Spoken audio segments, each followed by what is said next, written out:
right, we should be live now as people start to trickle in here. We're back. The occasional XJ Cloud stream. We have a special guest on today. We have noted D&T online expert, IsolatedSystem.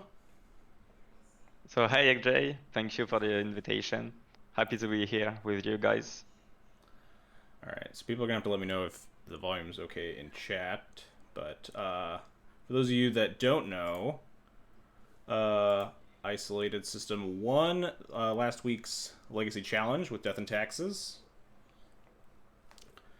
So I decided to bring him on the stream. I do love to do these kind of like match review streams where we talk about, we go through all the matches through challenges or other big events and kind of ask questions about certain plays and kind of see the game through the eyes of some of the more expert D&T players. I find that it kind of helps figure out lines that you may not see as you're learning the deck, maybe. So I wanted to go through. First off, we'll talk about his deck, and then we'll go through all of his matches here. You're gonna need to leave. Okay. Dog. Yep. Please get off me. All right. No one is in chat to tell me how loud you are, though, so I don't want to get too into the nitty gritty yet. Okay, we will see later. So you will start to tell a bit about the deck, or should I start first? We can talk a little bit about the deck. So you're playing pretty for the most part fairly stock Sagaless mono white D&T. I think we have a couple notable cards we can talk about here that I know I get a lot of questions about. Yeah. All right, so let's start with maybe the most important question: is why are we playing 3 snow-covered plains? No. I was hoping that question was forgotten.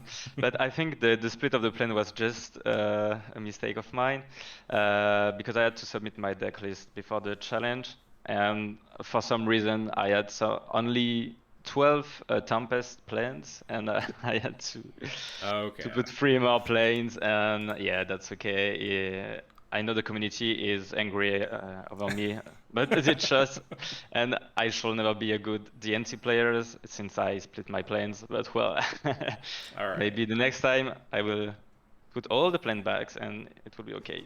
All right, understandable. All right, just had to make sure we're on the same level there. Yeah. And anyway, there's a lot of predict this time in the metagame in Delverless. So I think you should split the planes, but yeah, notably predict is probably more played now than it has been, since like Miracles or whatever, because of the whatever Isaac Bullwinkle Delverless Delver list that does play like 1 or 2 predicts. So it is not non-zero. It is non-zero. It actually happened in the league a few days ago. So yeah. But I guess in paper I still play all the beta planes, so I have not this kind of issue. But yeah, in paper it's always nice to have all your most special planes. You get the collection. I have like the Time Spiral MPS ones all in Japanese. Yeah, indeed. So and what's yours, by the way? Which planes are you playing in paper? Oh, in paper, I actually think I have my paper deck, because I went to a tournament yesterday. But yeah, I got the original MPS planes from Time Spiral. Oh yeah, I see. Right, let's see if I can find it. There are only 6 in this deck, because there we go. So I was playing the Red Splash. We got camera. There we go. Yeah. I do love these planes. This plane is quite good. Yeah, my friend put me on the MPS lands in college when he was playing Sneak and Show, and he had like MPS Mountain, MPS Island, and I was like, these actually seem pretty sick. So these are my planes now. Although I was looking at the crab planes from the new Secret Lair, one with just a giant crab on it. That one was pretty. Oh yeah, from the Secret. Yeah, okay. This plane is sick. Also sick. Yeah. All right. So maybe more importantly, we can discuss some of these other options. So cards that we sometimes see. Second Cathar Commando, I've seen it a lot in like the Japanese list. Yoshiwada, I think, played Second Commando for a while. Is there a reason you liked the second? Are there matchups you were teching for here? Yeah, I was playing the second commando because this list is quite soft to 8 cast, and even if Catacomb isn't that amazing against 8 cast, it's still good because it's hard to kill Kappa Cannoneer or something like that, but it's still a good card against Urza Saga and all this kind of stupid chalice and when it doesn't have a Flicker Whispers and stuff. And just the second Kata Commando is, I think, quite good in the also the combo matchups because it just applies pressure for a 3-1 for 2 with flash, and it kind of curves out your game plane. So I don't know if 2 is correct, but I think you can't really be wrong in this Sagaless mono white list with 2 commando, depending of the meta, of course. But actually, I think it's pretty good. So 8 cast, Bloodmood Stompy, even Jokolops with Granam playing a lot of this deck, and it just kill Planeswalkers like in Ambush 3-1. So yeah, I think the card is great. It's not amazing, but it's a good card. So 2 it's fine for me. One thing I do really like about your list is I think a lot of D&T players in general don't value the 2-drops enough, and I think with Yori on D&T especially, it's really, really important to be able to curve out in the early turn, so I do like that your additions to the deck are all in the 2-drop slot. We're not just like messing around with a bunch of nonsense 3-drops, because D&T just has so many of those. Yeah. Yeah, the question for the 3-drops is kind of easy to answer because all the 3-drops are just amazing, like Rupture of the God, Flicker Wisp, Skyclave. I think you shouldn't play any of the 3-drops apart of this 3 and Sanctum Prelate for a 1-off, but you shouldn't play any. All right, and your last card here on the main deck, we have Ethersworn Canonist. Is this a plan for the Moto meta? Yeah, indeed. I don't like just one canonist in main deck, but in the last challenges there was Aels and Reanimator, Tess, and all this kind of stuff. And having in the main deck, it's actually quite good because you still have the odds to have it in your opening end, but just Recruiter for a canonist is the premium target game 1 in this matchup, and it actually happens quite a lot, I will say, because if you deny their mana base, of course not all the game because Ant can just kill you turn 2 or but it's just a bullet target that's quite good. And in the Modo metagame, I think having one for the last challenge result was good enough, and it was pretty good. Not that amazing in this challenge, but yeah, I think it was a good choice. Yeah, that makes a lot of sense. I do generally agree. I think Canonist is definitely better than it was before. I know, I don't know, like 5-6 months ago when I was on like the Leyline sideboard and stuff, it was because Reanimator was like everywhere and Storm was super, super dead. But nowadays, you see a lot more Storm. Reanimator's really fallen off. Elves is coming back. So I like the more Storm hate in the sideboard, and like stuff like Ethersworn Canonist in the main makes a lot of sense to me. And then a card that I get maybe far too many questions about is Sideboard Cataclysm. What are your thoughts on playing Cataclysm? So I think that's the choice that there is a lot more to say about. Cataclysm is actually not that good, I think, in the current metagame with the Yorion version, since Yorion exists, so like 1.5 year. So I think the card isn't amazing. Still, I was pretty confident for the other matchups, and since Into Play and my friend True Futurism were playing Mono Green Cloud Posts, I think the odds of being paired against these two guys were real, and Cataclysm is just the best card against Cloud Post. So it is what it is, and against Controller, of course, it's amazing. But you also have a good matchup, so I don't think you should prioritize playing Cataclysm because Control is already indeed a good matchup for you. So So Yeah. I'm not sure if I will play Cataclysm in leagues or all the challenges, but this time I would give a try, and I really am a Cataclysm enjoyer. So Oh yeah, Cataclysm is one of my favorite cards to resolve, and I'm kind of sad yeah. that Yorion has pushed it out. But I Mm, absolutely agree with everything you said. mm. I don't know what it is about Cloud Post players, but they seem to just attract D&T players. I know Luanil has Yeah. faced off against Interplay like Mm. dozens of times. And I think True Futurism was my one loss when I won the Legacy Challenge with D&T like Yeah. last year. I Yeah. seem to Mm. recall my only loss being Yeah. Cloud Post, and I think that was them. Yeah. But That was indeed your only loss. I remember. Yeah. so yeah, Cataclysm definitely one of your best cards if you're trying to be Cloud Post. That's for sure. Um, Yeah. I, I also very much agree that I don't think that while the cards obviously you bring it against Jeskai, it's great there. You definitely don't need it. I think you're a favorite in the matchup. Um, but yeah, that seems like a fairly reasonable analysis of the card. I think it's fine. I think it's good if you want to try to swing the big mana matchups in your favor a little bit, and then obviously it's just kind of a free roll versus control.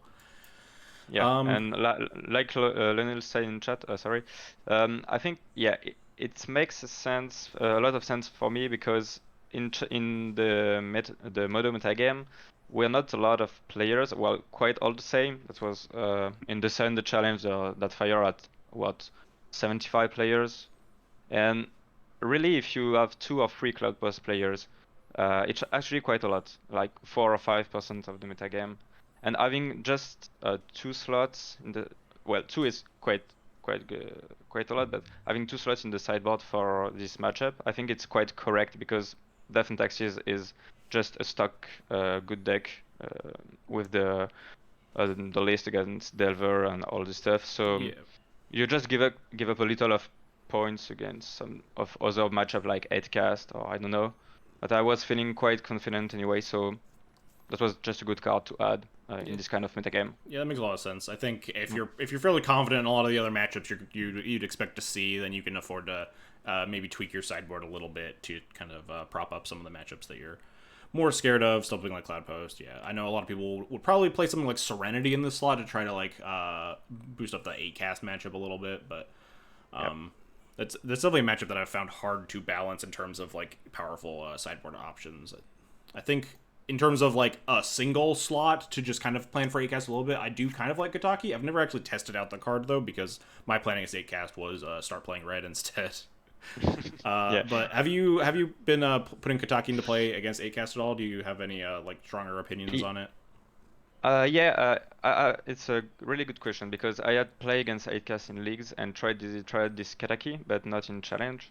The thing is, if you're playing Cataclysm, you don't have the space for Serenity, as you said, in the sideboard, and Serenity is just absurdly uh, bad card, I think, for Death Yes. and Taxes. But you have to play this card against 8cast, and that's so sad.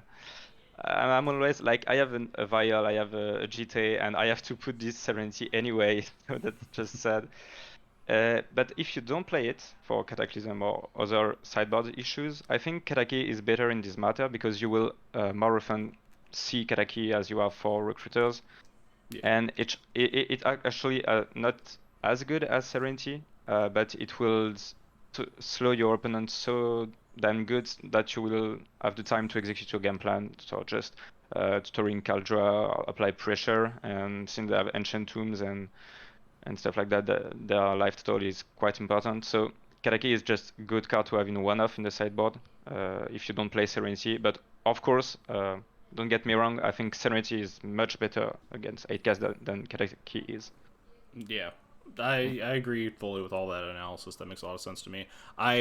The biggest reason for me playing red still, I think, is because Mm. I'm not a fan of the 8 cast matchup, and I don't want to put Serenity in my sideboard because I also really don't like that card. But I think with mono white, you are very limited in your options of like good 8 cast cards. So I think other than playing like a pile of Serenity, you can just kind of maybe make your deck a little bit weaker to 8 cast and hope to not see it as much. Or it's not like the matchup is unwinnable.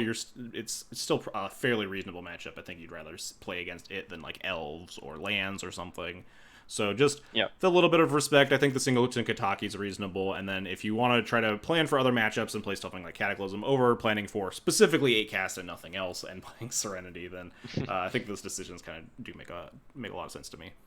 Yeah, and there's also the 2 Fields of Ruins and 2 Qatar Commando that are quite good against 8 casts. So this iteration of Death and Taxes is weaker than the red-white, of course, but it can go well, you know. Yeah, I think there are definitely a lot of merits to still playing mono white. I was thinking about playing, depending or trying to figure out if I want to play mono white or red white in upcoming events. I will say one thing about red white is playing it in paper is horrible because you have to shuffle so much more. Yeah. Shuffling an 80 card deck for like just 5 rounds was horrible. I seriously considered playing mono white just because I didn't have to shuffle as much. Yeah, Yarian plus red-white is shuffling 80 cards and yeah. Yeah, but I agree that red-white is quite good in the current metagame, so I'm trying a bit of red-white Death and Taxes in leagues, but I have played like 15 games, so not that many at the moment, so I have to try a bit more to have a good opinion of the red-white list. All right, so let's get into the actual games here. All right, so this is round 1. Cat, you really need to leave. All right. So when you play in challenges, do you ever look up your opponent's name on like MTG Goldfish or whatever, try to figure out what they're on, or are you going in all these games blind? Yeah, I do. Okay. Yeah. Because it definitely it can occasionally change the texture of keepable hands for sure, but this hand just looks great. So. But I think in online metagame you should do that because everyone does. Yes. I definitely do it in challenges. In leagues, it's just like, I don't care enough. But yeah, it is what it is. You have to do it. Yeah, in challenges, I'm definitely typing my opponent's username into MTG Goldfish and looking at their results. All right, so yeah, this hand's just great. Yeah, nothing to say. Yeah. Tapped Mystic Sanctuary. Yeah, you love to see it. File resolves. All right, game over. Mystic Sanctuary deck versus resolve. I guess it could be at this point if it's Brazen Bar. Yeah. All right. Yeah. Wait. So they just draw the force, I guess. Yeah, that was a question in this spot. Should I play the Thalia or the Vial? And since I had the Caracas in hand, I was playing the Thalia on turn 3 with Caracas backup. So I just I like redeploying the Vial pretty easily here. Also, you don't know if your opponent looks like they could be Delver too. So like if they just daze your Thalia versus you get to like play the Vial through a daze if they top decked it. But yeah, trading with a Force of Will with your turn 2 Vial is like totally fine with the rest of this hand. Okay. Oh, thank you. Always Sleepy. Didn't see. Thank you for the congrats. See you. Oh, yeah, I don't think I put Isolated Systems deck into the Stream Decker bot. It's probably just some old list instead. Yeah, and there's a thing to say in this line when I played Thalia, because as I drew the second Thalia, I was thinking, okay, I should play Caracas in the first place to bait my opponent's maybe second Force of Will, since I have the second Thalia in hand. But if I didn't draw the second Thalia, I would just play Thalia without landing Caracas, and then land Caracas. Are you trying to like trade like get a daze out of their hand or something? In this spot, I think it would be yes, just a daze or a Force of Will. But if my opponent does not see the Caracas, there will be they're less likely to force if they have like a bolt. Yeah, that makes sense. I don't know if I would, although I guess with seeing Tropical Island and Mystic Sanctuary, you're less likely to get a Thalia dazed. Yeah, indeed. So maybe that makes sense. Yeah, play the Thalia. They don't force it because they have the bolt in hand or whatever, and then you get to play the Caracas. Yeah, that is a pretty common line in a lot of spots. It's quite common indeed. Yeah, if there are some Death and Taxes beginners, just to make sure they understand, because all the lands are a good. How do you say? You have to land all the lands properly in Death and Taxes. There's a quite good order to remember during games. Yeah. Mana sequencing is definitely playing your land drop sequencing is definitely always important, even with your mono white deck. And then there's a bolt or something. Oh nope. All right, deal. Yeah, I just took GTA because with the Brazen Borer, I was thinking of like Temur Delver or something like that. So Yeah, I still don't 100% know what they're on. But it does also kind of make I, sense. Your opponent has never really had a chance to fire off a removal spell, so grabbing something that's like non-trivial to just like if you get Cauldron there, your opponent could have been sitting on a bolt for a while because they could have never bolt the Thalia. This all makes sense. It's probably even fine to go shields down on the Caracas end step because we have the second Thalia. yeah, indeed, yeah. So if they want to like fire off the bolt when you put in the GTA, then you just get to equip the GTA, and then you still have the backup Thalia here. All right, so Uro is probably a tell that it's just now the rug control pile. Yeah, the rug control that's good against Delver in the Modo Yeah, the Modo metagame. So of course equipping Thalia, Yep. if they have a removal, you just Caracas it. So they decided to not kill the Thalia, but save the bolt to prevent GTA trigger, which I guess does make sense, yeah. Because if they bolt the Thalia, you just had to equip the Stoneforge and you get to clear the Brazen Borrower that turn. Yeah, so I was playing this Solitude. I don't know if it was the correct play, but I think the only way that I can lose this game from this spot is just to being beat down by another stupid Borrower or Delver, and I just decided to Solitude now that I couldn't counter it, as Thalia is still on the board, so... Interesting. I don't know if... So you're at 14 here, effectively 11, because this thing's going to hit you again. And then we're going to pick... I guess because we're going to pick up our own Thalia after that, too, so pitching the redundant Thalia doesn't matter.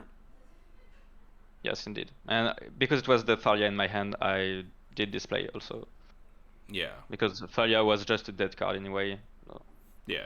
Okay. And I had some really gas in my hand anyway. So I'm not that sure about display. It was a bit like conservative for my life total, but I think life total could matter in this spot since it was the only way that I can lose this game. So yeah, I don't know if I like it. I don't hate it, but it's definitely like a reasonable play with the extra Thalia. It's not the worst. I might have just like 14 going to 11 is like fairly comfortable still. You have this GTA, which is they're gonna struggle to actually yes, indeed. To struggle to deal with. And we do have like Flicker Wisp coming down a couple turns that does just like stop the Brazen Borrower or stuff like that. Luinel says could see Flicker Wisping the Stoneforge this turn cycle and losing the second Caracas. Oh, just like casting a 3-drop. Yeah, and I wasn't sure what was the deck list, to be honest. So I didn't want to be beaten by a stupid, don't know, aggressive with a DRC Delver off. I don't know. Yeah, suddenly they start playing some aggressive stuff. Yeah, that could happen quite fast. So. Lion Sash is a really good draw. is a really good draw in this spot. We have a Vial on 2. We get to freely kill an Uro. Exactly enough mana to keep up this Caracas after. Yeah, this game's over. Opponent has 5 cards in hand, but I think they're close to 0% to win. Yeah, the matchup was fairly easy, I think, because Reg Delver is just so much worse against D&T as... Oh, yep. Instantly concede 6 cards in hand. Yeah, and I had the Lion Sash upkeep to kill the Huros. Yeah, our hand is just filled with nothing big ass. Even if we didn't draw it, we could blink the Stoneforge and get it and eat the Uro. Oh yeah, that's true. You could cast Flicker Wisp there, target your Stoneforge, go get Lion Sash on end step, and then Vial in the Lion Sash. Yeah, indeed. So Lunel is quite correct in this line, I think. But why would you do that when you can just be a good player and draw the card that you need? All right, this hand is less good than the first hand. Yeah. But I have two ports, so I think it's still good enough. So at this point, are you so you're treating this matchup as if they are like a Rug Delver deck with an Uro or something, right? Yep. We haven't seen too many aggressive elements. I'm not sure if I would be concerned that they're like too controlling, so this hand doesn't really do anything. But like, if this plow is good, then I think this hand is good. Yeah, I think I kept the hand because of the plow, to be honest. Yeah. We don't know enough about the opponent's deck. All right, well that works. Just draw the good cards. All right. Stoneforge is never living. Yeah, that's because I just decided to port because I was thinking of anyway this Stoneforge will die, so maybe try to delay a bit their game plan. Yeah, they might have days too. We don't know. Yeah. Yeah, I hate playing Stoneforges into like just open bolt mana and stuff, and then also with your opponent mulling to 5. Yes. An important thing that I didn't address at the start of the match is the opponent mulled to 5. So like trying to aggressively mana deny in like the low resource games like that does make a lot of sense in general. Yeah, and the second port was just having time walks after time walks. So. Yeah. So now here, if we get to interesting, I don't know if I think I might have ported double Volk there. Yeah, I was just concerning about Sylvan Library and Tarmogoyf, so not Tarmogoyf, but just Sylvan, I think. So yeah. So my thoughts on porting second Volk is that like I just kind of want to play a creature out without them having the ability to just kill it and untap. So if we port all the red sources there and then they don't have something to do, if they don't have like a fetch land or something, then we can just cast the Stoneforge and force the action there. Yeah, that's correct. I think that could be the good play. They get the Ponder back, sure. Yeah. It's not expressive, so it's okay to get the this still works out because now they're down all their red and we still get to cast our spells. Are we also casting Flicker Wisp this turn? No. I guess you could still be porting their singular green mana, which is not unreasonable for someone that maybe wants to be cycling an Uro or something. Yeah, I wasn't that on a hurry, I think. And yeah, okay, Null Rod is... Null Rod's fine because we have a Skyclave. Remember when Null Rod was a lot more annoying back in the day. Yeah. I'd have been tempted to have, just on that previous turn, just cast Stoneforge and then also cast Wisp, target Stoneforge, and just get multiple things. Of course. I think it could be a good play, as you said. And what would you do in this spot? I probably would have grabbed Kaldra plus something. Maybe just even Kaldra plus Sash. You have so much. You have Solitude plus Swords and a much of mana, so I'm not that concerned about creatures. Getting Kaldra obviously to help force the issue of they need to kill the Stoneforge or they lose, and then getting like Lion Sash or something, because that play would incentivize them to be able to cast an Uro if they could, because we're not porting the green source. So then you have Lion Sash to potentially eat an Uro. Yep. Okay. That makes a lot of sense. And in this turn, what would you have do just now? Yeah, so I decided to Flicker Wisp, and it was, I think, a bad choice. Let me rewind here. I think it was a misplay, but... Yeah, because they could have easily have Bolt here. So you attack first. What would I have done here? We have access to a land drop still. So 6 mana potentially. We're going to Skyclave this Null Rod eventually. It probably doesn't need to be this turn. We have options of Recruiter and Flicker Wisp, or both. We're getting to the stage where I'm no longer interested in porting them. They have a ton of mana. Yeah. I was concerning about Jace in this kind of spot, so I was saving the Skyclave for it one turn again, so... I wasn't sure about my line this turn. Flicker Wisp, but definitely not the good choice. I think I misplayed this. Yeah, Flicker Wisp into Bolt's not terribly exciting. Although at the same time, if they bolt your Stoneforge, you don't really care about this Null Rod, so it's like not the end of the world. Yeah. No, Stoneforge get bolts. Yeah. And then if we're recruiting, not recruiting, attacking mana, I guess we can still take them off of all their green. Yeah, because they fetch on the non-basic, so yeah. I was guessing to keep them off of Uros, not unreasonable here. Don't care too much about this Null Rod. We can next turn we could potentially like recruit up a. Oh, nice. Yeah, the old Null Rod Mistress Bobble combo. Yeah, I think it's the first time that I saw this bubble with Null Rod. That was just. Yeah, recruit another Stoneforge makes sense. Yeah. We get to go get. Oh, nothing, because it gets Force of Willed. This is all fine. Oh, they do have DRC. Look at that. I guess, yeah, reading the DRC does make sense after seeing the Bobble in Game 1, I think. Yeah. That does make a lot of sense. Let me just get to Skyclave this. And we get to try to yeah. get GTA online. This all makes sense. We also just have 2 removal spells if this doesn't work out. We're at 20. We're not terribly concerned about this Dragon's Rage Channeler connecting. And I was thinking, okay, you can trade my Flicker Wisps. I really don't care. If they want to do that, they're just dead anyways. Yeah, they get back Expressive Iteration. Who cares? And I think they traded, yeah. Oh yeah, this doesn't matter. Yeah, so the game is over at this spot. I think. Even with Expressive Iteration on the top. Yeah, that we don't care. We have 2 removal spells and a Spirit in hand. We're at 20 with the active GT. So like none of their aggressive creatures do anything. We have a million answers for Uro. Deal. Yeah, skillfully drawing the good cards. You're not playing cantrips in Death and Taxes because you just want to draw naturally good cards. Yeah. Oh yeah, Wasteland for their green source too. Deal. Yeah. So I don't even know what this turn's gonna be. Spirit, Wasteland, ports with the rest of the mana. Double port, I guess. Oh yeah, Yoria. Yeah. Always forget about that card. It seems much better than porting them a second time for no reason. Deal. Yes, this card does nothing. Oh, yep. Because the Ledger Shredder trigger is mandatory. Yeah, triggers mandatory on the Spirits of the Labyrinth. They just have to discarding a card. So that's a cool interaction. They just have to discard their last card. That's so funny. Yeah.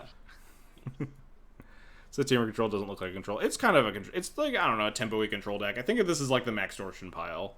It's got like Ledger Shredder, Dragon's Rage Channeler, Uro, like a couple of Murktides is the threat suite. Yeah, I think Gustav, you're not that correct because I think it's a control pie in terms of beating Delver and with Uro main deck. I think it's a Temur control. I don't know what you could name it, but yeah. Source of Pleasure Keep definitely makes a lot of sense if we're expecting to see DRC, Ledger Shredder, Murktide Region, Uro stuff. Yeah, but of course when you are in the slightly more. When you are in the Death and Taxes seat, it doesn't seem like a control deck. Yes, because Death and Taxes is the controllingest deck. It is, you get to grind out all of your control opponents, so they have to try to kill you, and that's generally how you lose versus most decks with Murktide Regent. If they try to play the long game, you're just gonna outgrind them. Like, all right, that was a pretty clean win. Yeah, clean and easy win. I think I misplayed on the Flicker Wisp turn, and all the other choices were. There was a lot of choices in terms of do I pot them, upkeep, do I just slime my Rooksters and Stoneforge, but yeah. Like playing as Granham, this guy's been playing the Yuckelhops red prison list. He beat the crap out of me in one of my challenge runs. So it's a hard matchup. Yeah, I find this matchup like pretty brutal. Because they have all they basically have is mana and things that are just almost impossible to interact with. Like if they just like ramp up into a Yokel Hops or a 6-mana Chandra or something, you can find really hard.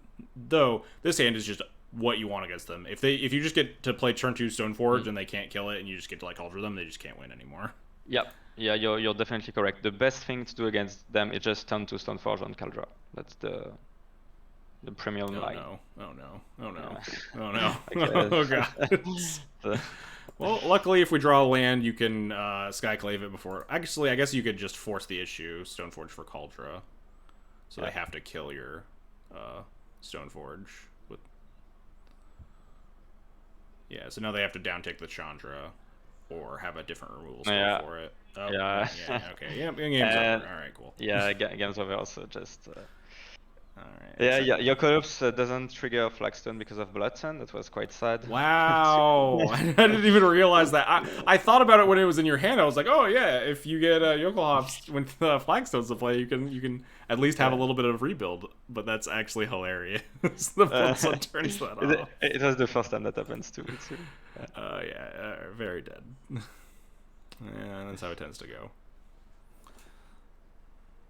Ooh, alright, this is a hand. Commando is also a nice card against Commando is really good against this deck. You get to float mana, flash in your guy. It's also notably good against like their other cards, like against like Chandra, which is poised to wipe your board. You can try to like flash it in after. Yeah, and the thing that it can just kill a artifact and enchantment if you try to remove it with a minus Chandra or Punishing Fire is Yeah. really good. Yeah, just helps 2 helps for against 1. like Karn and Snaring Bridge. There it is. Beatdowns. Yeah, I was So about to say. I drew Port, Thalia, but- so I didn't port, but Yeah, I was about to say Port looking pretty good on turn 3 here, and then you drew Thalia. Thalia is just better than Port. okay. So did Not It's hard. keen on killing the Yeah. bridge, trying to cut them off of mana. Yeah. I think that was a difficult decision, to be honest. In the game, I just took like 30 seconds to think about it.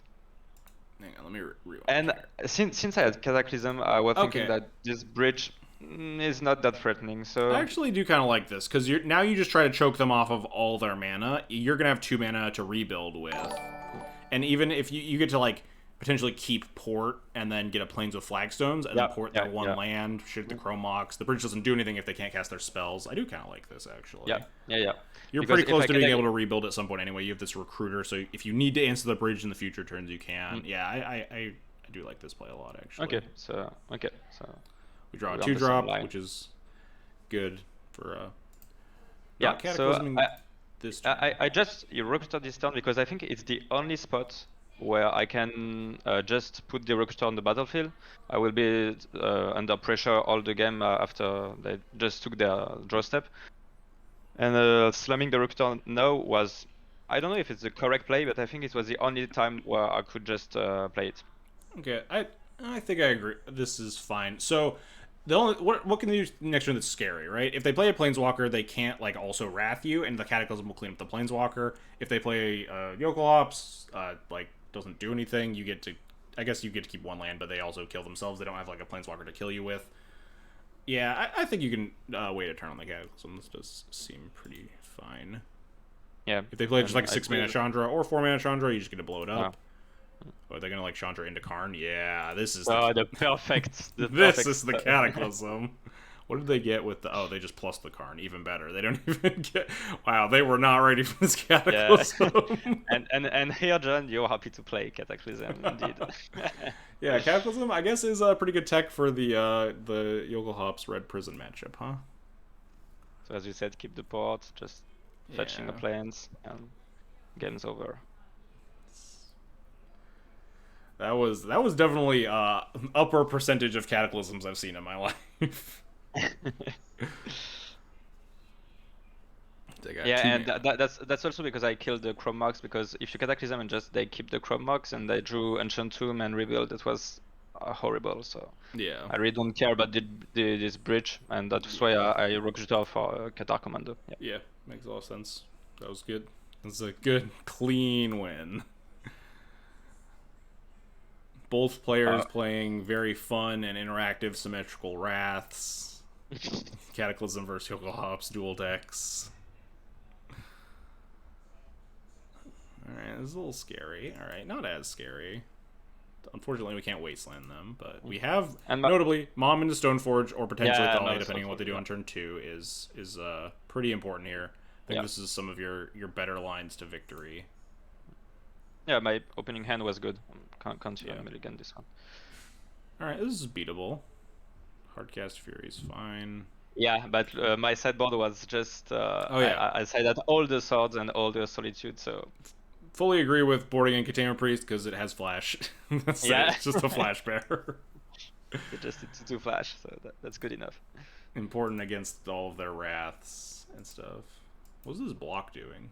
Why are we blocking? Yeah, so I was blocking because I don't think Thalia is quite good in this spot, and this Fury can kill me pretty fast, and I was just thinking I just slam Stoneforge next turn, and I don't know if it was a good play, but...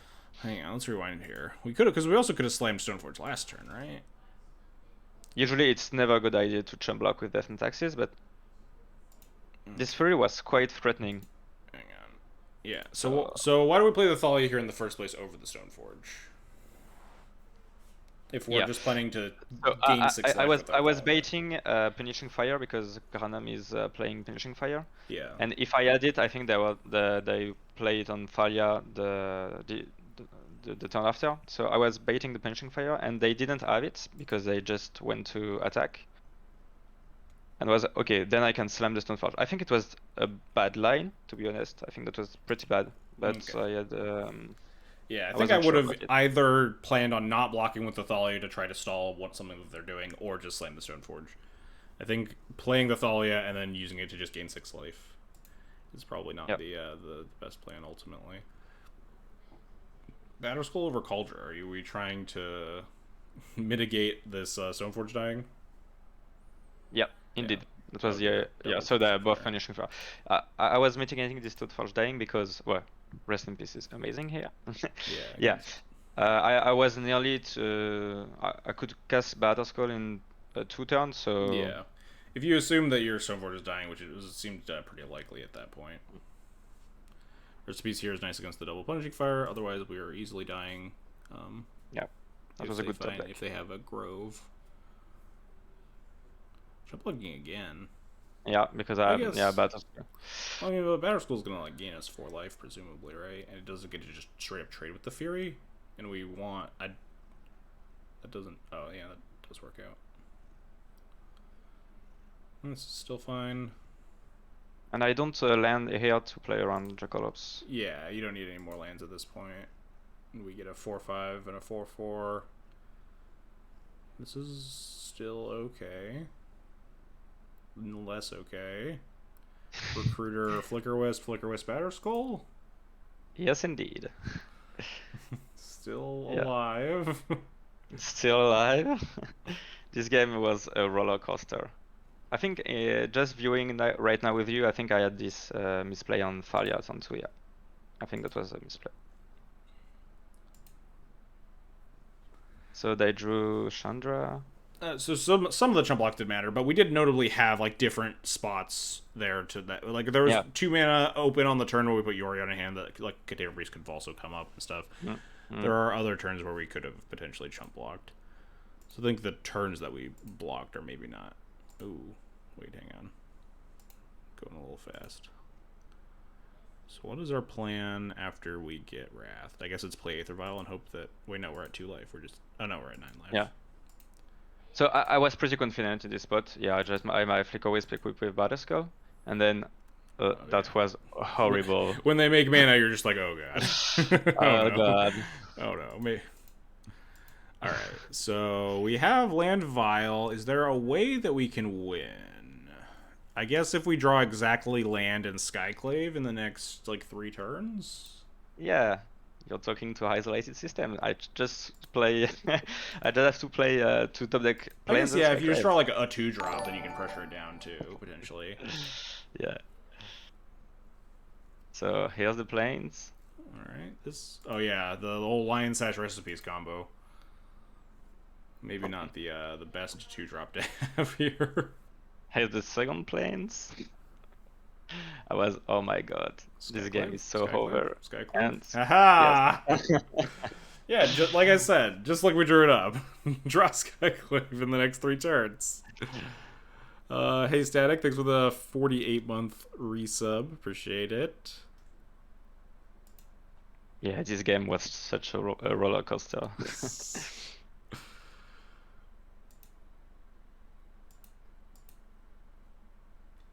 Extremely small thing here. You main phase the Skyclave, but if they have like Simian Spirit Guide, 4th Punishing Fire or something, then they get to attack you with a 4/4 this turn. Yeah, indeed, it was a misplay. Yeah, like very, very, very small. Yeah, it's a upkeep Skyclave. Yeah. All right, and now we just attack them. We did it. Oh no, Port doesn't do anything. Yeah, it doesn't. Blood Sun. Yeah. That Skyclave was so good. All according to plan. Yeah, that was a bit lucky from me as well. Not everyone can say that they've beaten a Chandra Torch of Defiance into Yokel Hops before. That's a good one. I don't think I've ever won a game where that card's resolved. Yeah, that was quite lucky from me, but it did top deck quite well during the game. At the end, he didn't find the mana sources, but well, Yeah. that's just moderate. Ooh, Kentaro. This is a good Delver player. Yeah, I was thinking, oh, finally Delver, but well, Kentaro isn't that bad. We're 2-0. We finally made it to the Delver bracket. Oh, yeah, let's go. This hand's good. Mom Thalia.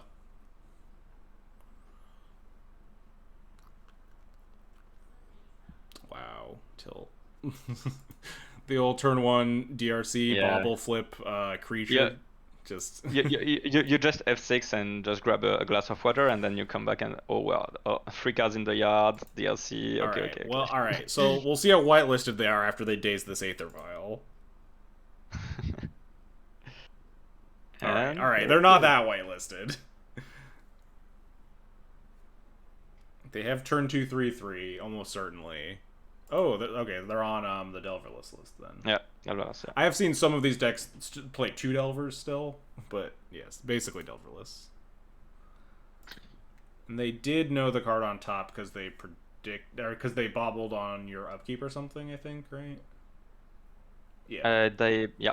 Presumably they bobble themselves on upkeep or whatever. Although, wait, no. How does this work? Because then they would draw the card on their own upkeep. When did they crack? Oh, Ducks. They have a DRC. They know the top card because they just keep it on top because DRC. Yeah, anyway, that triggers the DRC. I know how cards work. Alright. Probably just porting this turn but not playing to days. Maybe not, because they didn't have days last turn. Maybe, but I was thinking about the Thalia and just port, I think. Yeah, that's what like they've seen 3 fresh cards or something since the turn that they didn't have days, so I think it's fairly low value, the difference between port and Thalia this turn anyway. And I also have a 1 drop, 2 drops, 3 drops for the vial, so yeah. If I had another 2 drops, maybe Thalia would have been good, but yeah. Makes sense to me. Deal. Very happy to see that. Yeah. Alright, now they just don't have Bolt. Everything's fine. Please. Well, even if they have Bolt, it's kind of okay, because then you get to like you get to port them and then Violent Thalia, and then hopefully they.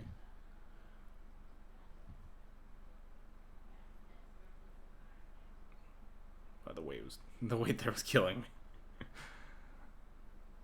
All right, sure. So I think I made an awkward play here. Sometimes it happens that I doesn't put the Thalia and just port because if they play a Brainstorm or something like that, yeah, you do give them the ability to potentially use their mana a little bit better in their upkeep, but I do think right here I would just port Volcanic, upkeep, and then Violent Thalia draw step. Yeah. Or Violent and upkeep if they don't float, because not everyone floats. Hey, Costa98, thanks for the follow. It's not an easy decision, I think, to make. So I think that Brainstorm now. Yeah. Yeah. Does maybe make sense to Thalia them instead, because they're down 2 bolts, so it's not like the worst thing, but.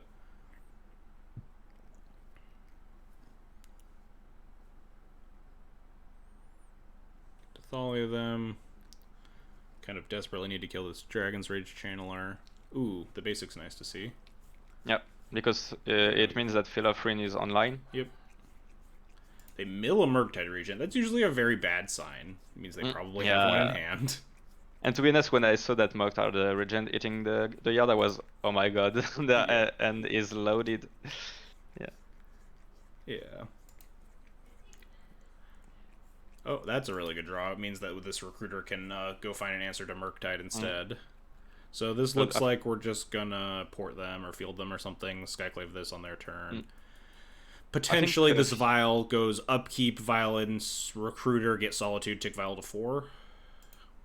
It could be, yeah. I think obviously depending on what the opponent does. Yeah, just trying to. Yeah, I think Field of Friends was the good play because they couldn't have another basic island, so just a wasteland that grabs the plains and then. Field Ruin makes more sense than port because it just denies the mana fully because it just blows up the land. Yep. Makes sense. Kill this thing so they don't get any more surveils. We're getting Murktided. We're not getting Murktided. That's great. That's amazing. Yeah, and that was a bit strange to me Yeah, I feel like so milling the Murktide implies that they have second Murktide in hand, and if you have second Murktide in hand, you just slam there. It's kind of bizarre that they didn't. Deal. These wastelands mean nothing to us. All right. Well, so now that there's no Murktide, I feel less pressure to do the Recruiter Solitude thing. I might have still done it. This turn we could just Violin Recruiter, tick to 4, put Yorion in hand, and then we have Solitude Yorion. I think it's the best play. Yeah. Because then we have Yorion that could flicker Skyclave to kill this other Dragonstone Channeler, and then we have Solitude that could still answer a Murktide if we're still scared of it. Indeed. I think I should have done it. Yeah. It's bad against like exactly Brazen Borrower, but middle of the main deck Pyroblast when you have Yorion in hand.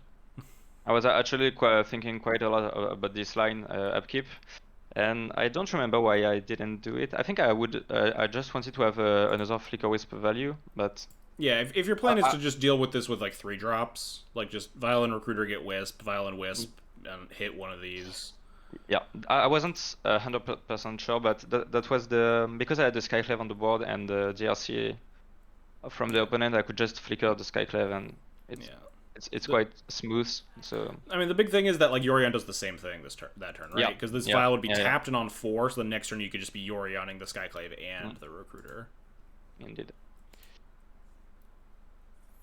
And then you have Solitude as backup, but looks like it's just going to be Recruit Flicker Wisp and then Upkeep Flicker Wisp tick to 4. Yep, I think that's what you have done. Yep, there we go. Kill the other kill the other DRC. So now I'm a little, because we don't have like a Solitude insurance for Murktide, I'm a little bit more scared. Notably, we could still Yori on this Recruiter if it gets to live. They're down 3 Lightning Bolts, so it's like pretty decent to stay in play. Yeah, so I think that was the main misplay of this game. I should have just tick up the Vial to 4 the turn before. Yeah. That was the correct play. Yeah, I think you're still pretty ahead here, though, especially because they still don't have a Murktide in play. Oh yeah, now you just get a Yori on your board and they die. The game is over. Violin Yorion, Wrath them. Yeah, you can cast your 2-drop, whatever. You get a Solitude, you get to Flicker Wisp, your Yorion, you get to Skyclave the other DRC. Yeah, the game is... Yeah, they're super dead.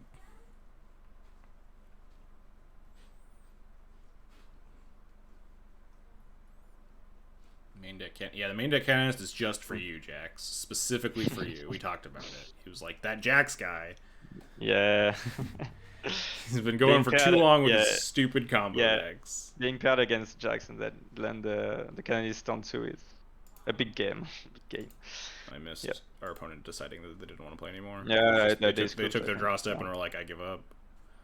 Oh, they tried to cast Expressive first. Sure, yeah. Deal. Expressive into Ethersworn canonist. Yeah, expressive into, 3 Murktide regions, still dead, whatever. Wait, what did you flicker? Did you flicker the Yorion? I wasn't paying attention. Yes. So grab Solitude, flicker Yorion. Yeah. Okay, just making sure. All right, next game. Good, clean, bullying game. Yeah, hand looks good. Removal spells, lots of them. Yep, and it's pretty good. Just maybe a second basic would be good, but yeah, might have killed the. Whoops. Yeah, and I think generally you really don't want to mulligan against Delverless, so this end is good enough.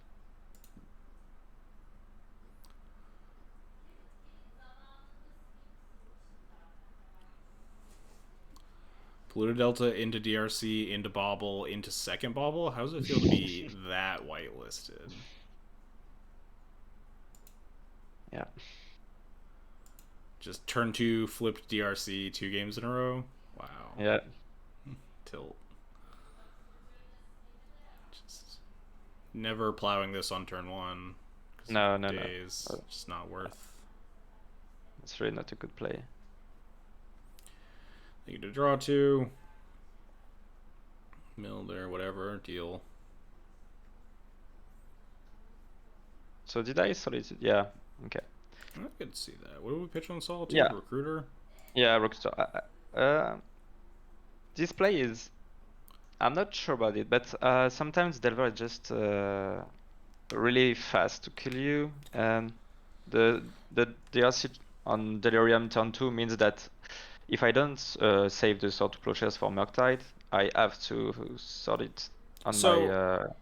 Yeah, I can kind of understand what you're going for here, because we're very likely to have to pitch cast to Solitude at some point in this game anyway. We're not really this hand isn't really cut out to get to the hard cast Solitude line, so it does make sense if we need to fire this off eventually, we can fire it off now around the days, and then we can later fire off the plow on something similar. Indeed. And if I draw a 2-drop, I want to play it. Maybe not in 2 days, but maybe anyway, because the tempo would be hard for me. And I want to port them if I don't draw a 2-drop. So I think it was the only moment, the very moment in the game when I can kill this DRC without using my Sword to Plowshares, that it's best for Murktide. Makes sense. So yeah.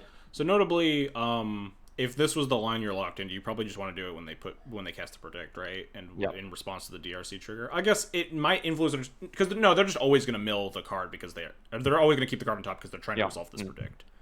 So it doesn't actually give them any extra info to work with. So I think so Solitude in response to the trigger, they gain 2 less life. Pretty minor. Life total races don't tend to happen a lot against Delver. I think if I would be very... the best line would have been to Solitude in my own turn, then they couldn't play Predict. Oh yeah, that makes sense, yeah. If you're... Yeah. I think that was the best line, but I wasn't sure that I wanted to Solitude the DRC at this very moment, but...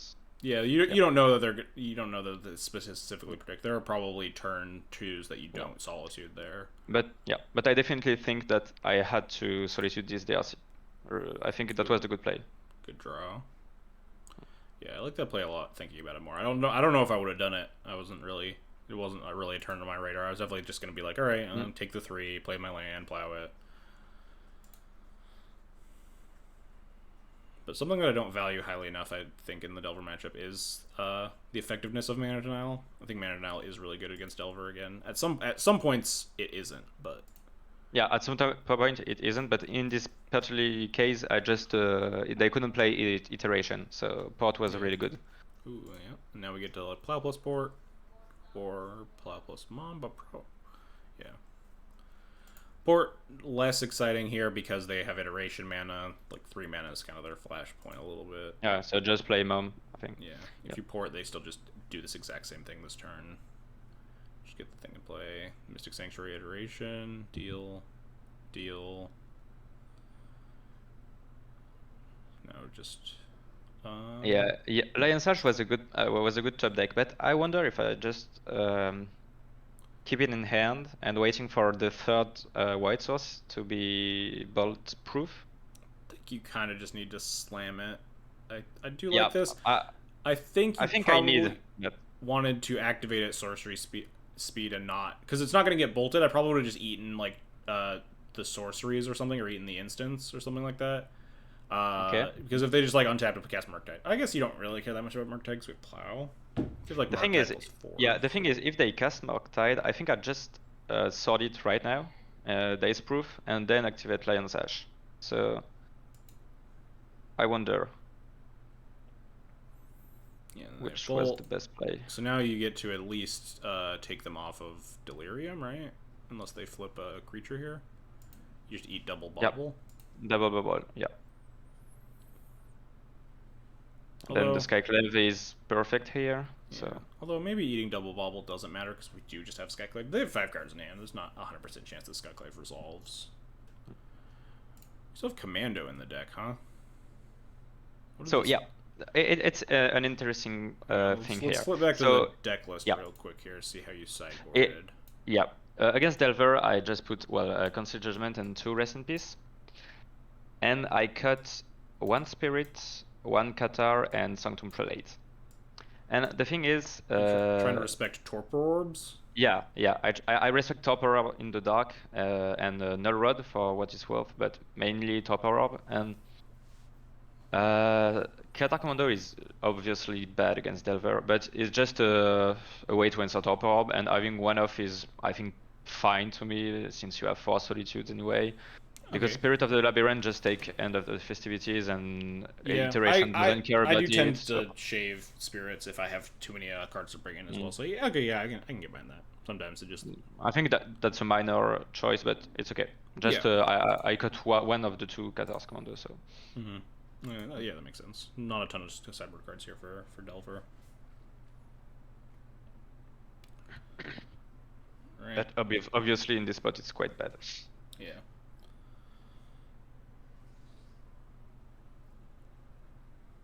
Shredder bubble.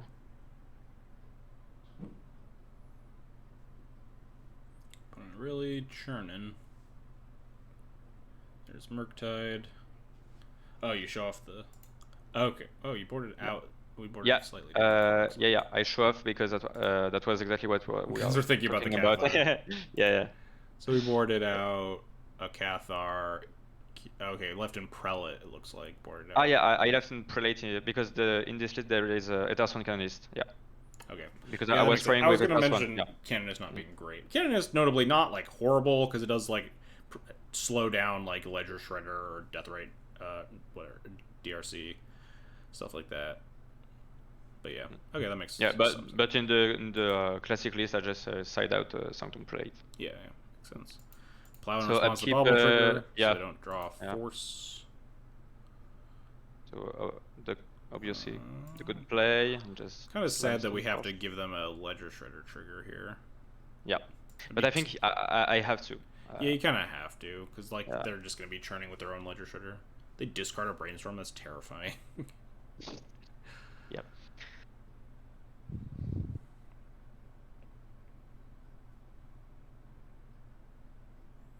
What on earth was their hand if they're just like, yeah, I don't need this Brainstorm. I think Murktide or second Ledger Shredder, I don't remember. Yeah, it's gotta be Murktide here, right? Nope. Okay, just build. This is gonna be a really sad. Okay, yeah, that makes. Yeah, I wanted to play around Days one more turn if I could. Because Days here is so brutal because they get to pick up the Sanctuary. It's just like you really don't want Days there. That was the best way to lose the game, I think so.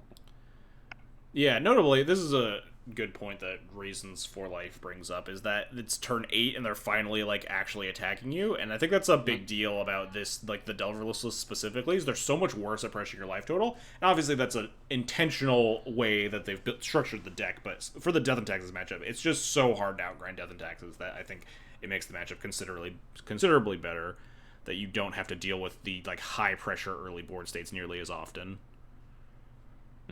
Yep, yeah, indeed, and I think you had a good point. Reason when I was playing the game, I have the same thought. Oh yeah, it's turn 9, and finally they hit me for free. Wasteland's a little bit brutal there. So you see the Null Rod. So Catacomb was okay. Oh yeah. Yeah, no, not that good. Yeah, still. Now you just kind of have to slam. Yeah. Resolves. That's huge. Yeah. Because now if we get to also resolve Yorion the following turn, then we get to... And I think the next turns will be really interesting to analyze. I have a question for you. You will see it. So, just attack, okay. They've seen so many extra cards. Oh, Petty Theft. Okay, no, never mind. That's not this game. That's another Delver match. Sorry. Oh, Petty Theft, the Germ Token, and not the Batter Skull. Yeah. Okay. This means that they're going to counter your Yorion, right? Yeah. Because I have to play Yorion anyway. I'm dead on board, so... Yeah. So, theoretically, can you get away with Council's Judgment this turn? If you Judgment the big Shredder, you're at 4. Yeah, I'm 4. Or you're at 6. They have 4, 5, because presumably they can trigger the Ledger Shredder. Yep. So you'd go to 1, and then you could potentially draw a land... if it's Days specifically, well, no. If they have force, you just die. But I think I shouldn't... I'm so behind right now that I can't really afford to play Yeah. in this losing line. I have to hope that it does not have force reload days. Yeah. So you go to. I'm trying to figure out if you even have a Yep. chance to win with Council's Judgment, because I survive a turn, I you think. go to 1, but they also have the petty. They have a Brazen Borrower too, so presumably they have like 6, 7, 8 damage on board. You're at 1 life. You cast the Yorion. Presumably you draw a land, so you beat Daze. You play it, flicker your board. You have a blocker, and you get to eat another thing, but then you still die because they have 3 flyers. So yeah. And I think I did the math at this very moment. So I was wondering if Council Judgment was the good play, and yeah, Judgment doesn't work out. So yeah, you just hope to resolve Yorion, and yeah, it usually, didn't. but like petty thefting the Yorion, it just means that you're dying. Yeah. But they also did just have force, so you're dead either way.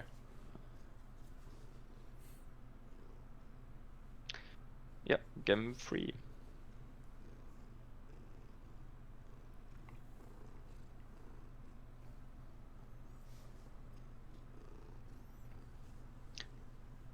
So. All right, hand's great, and we're on the play. Yep, definitely a good hand on the play. Bolt, sure. Cast my spell into Daze. Yep, I'd cast Spirit here. Stoneforge is probably the bigger prize. Yep. And also, if they don't have specifically second Bolt, then they actually get really hosed by the Spirit. Yeah, of course. Anyway, you just want to play your worst 2 drops first if they have Daze. What's the choice on Stoneforge here? So here is interesting choice. I think I went for Lion Sash, and I was thinking a lot about it, but since they bolted the Spirit, the Mom, if I just dodge the second bolt in the 2 next turns, this Lion Sash would be game. Because the deck is like so graveyard reliant. Yeah, and they had a Brazen Borrower, so I think Kaldra is a bit less compelling against them. Yeah. So I've been less interested in Cauldron complete against these Delver shells lately. So originally when like Cauldron came out, I really liked it against Delver because in post-board games they had a braids for like all your other equipment, but now like their only shatter is meltdowns. So Batterskull is like as hard to answer as Cauldron for the most part.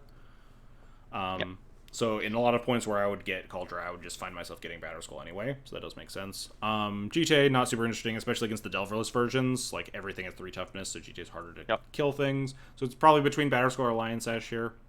Yeah, it was the same with exactly what you said. I was wondering, should I take Batterskull or Lion Sash? And since I was on the play with a bit of tempo advantage, I went for Lion Sash. But Batterskull was just a correct play too. It's quite hard to say in the dark, but yeah.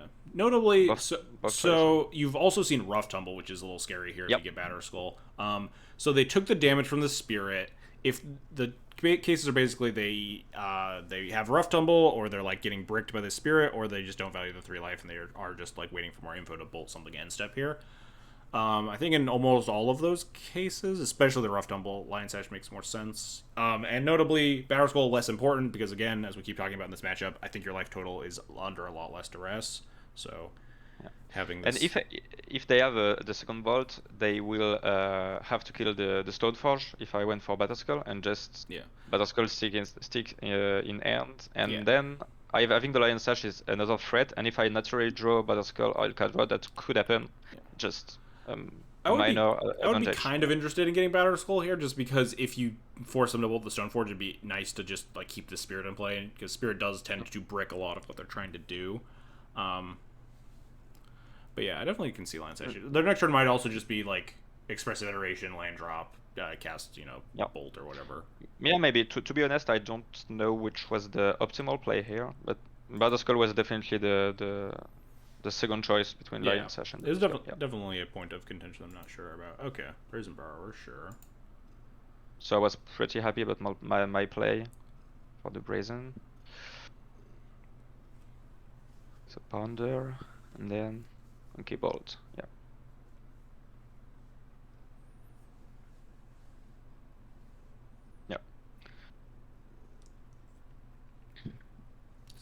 And if they brick on Bolt right now, Lion Sash is really, really good. Yeah. Just The fact that they cracked the bauble means that they probably don't have bolt. Yeah. Yeah. Because then they wouldn't want you to eat the bolt. So it was indeed a good play in this game. They really filled up that graveyard fast, but now you have unboltable Lion Sash, which is pretty scary for them. So it's what? Eat a thing, sorcery speed, attack, play spirit.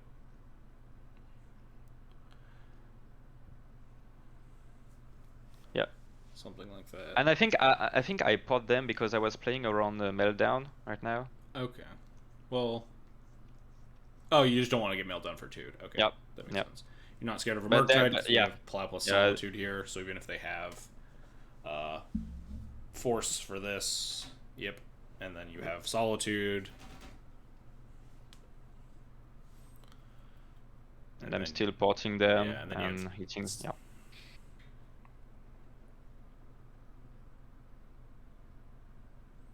Yeah. Wing for 7, go to 10. Where they aggro Play deck around now. some, play around Meltdown. And 1-year the aggro deck against Delver, it's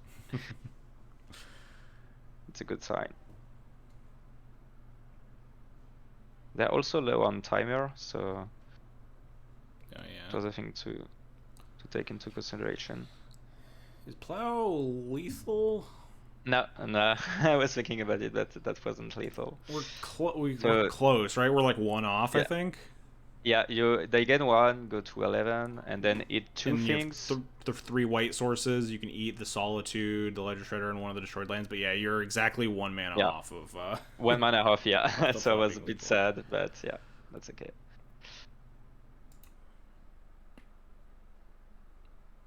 So I played a Spirit and pot them again. Yep.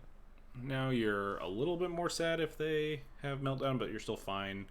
You still have Yorion left in the tank. You still have a removal spell. There's They the definitely had Meltdown. Meltdown, yeah. So I was pretty happy about how I played this game, I think. I think I would have eaten the Ponder over the Ledger Shredder, but small. Because like because they have 2 creatures in the graveyard, so that doesn't matter. It's your only Lion Sash. Just takes the sorcery out of the yard for potential Murktide Regent. Yeah, that's correct. I was thinking about Delirium, but yeah. Alright, yep, this is all fine. Be nice to draw land to be protected against Daze and have Caracas up. Oh, well. Oh, that works. Now, what do we get here? Yeah, that's the good question. I think it's between Stoneforge and maybe Solitude. Yeah, I think I get Stoneforge here. I think I think it's Stoneforge the best. Stoneforge is definitely my first thought.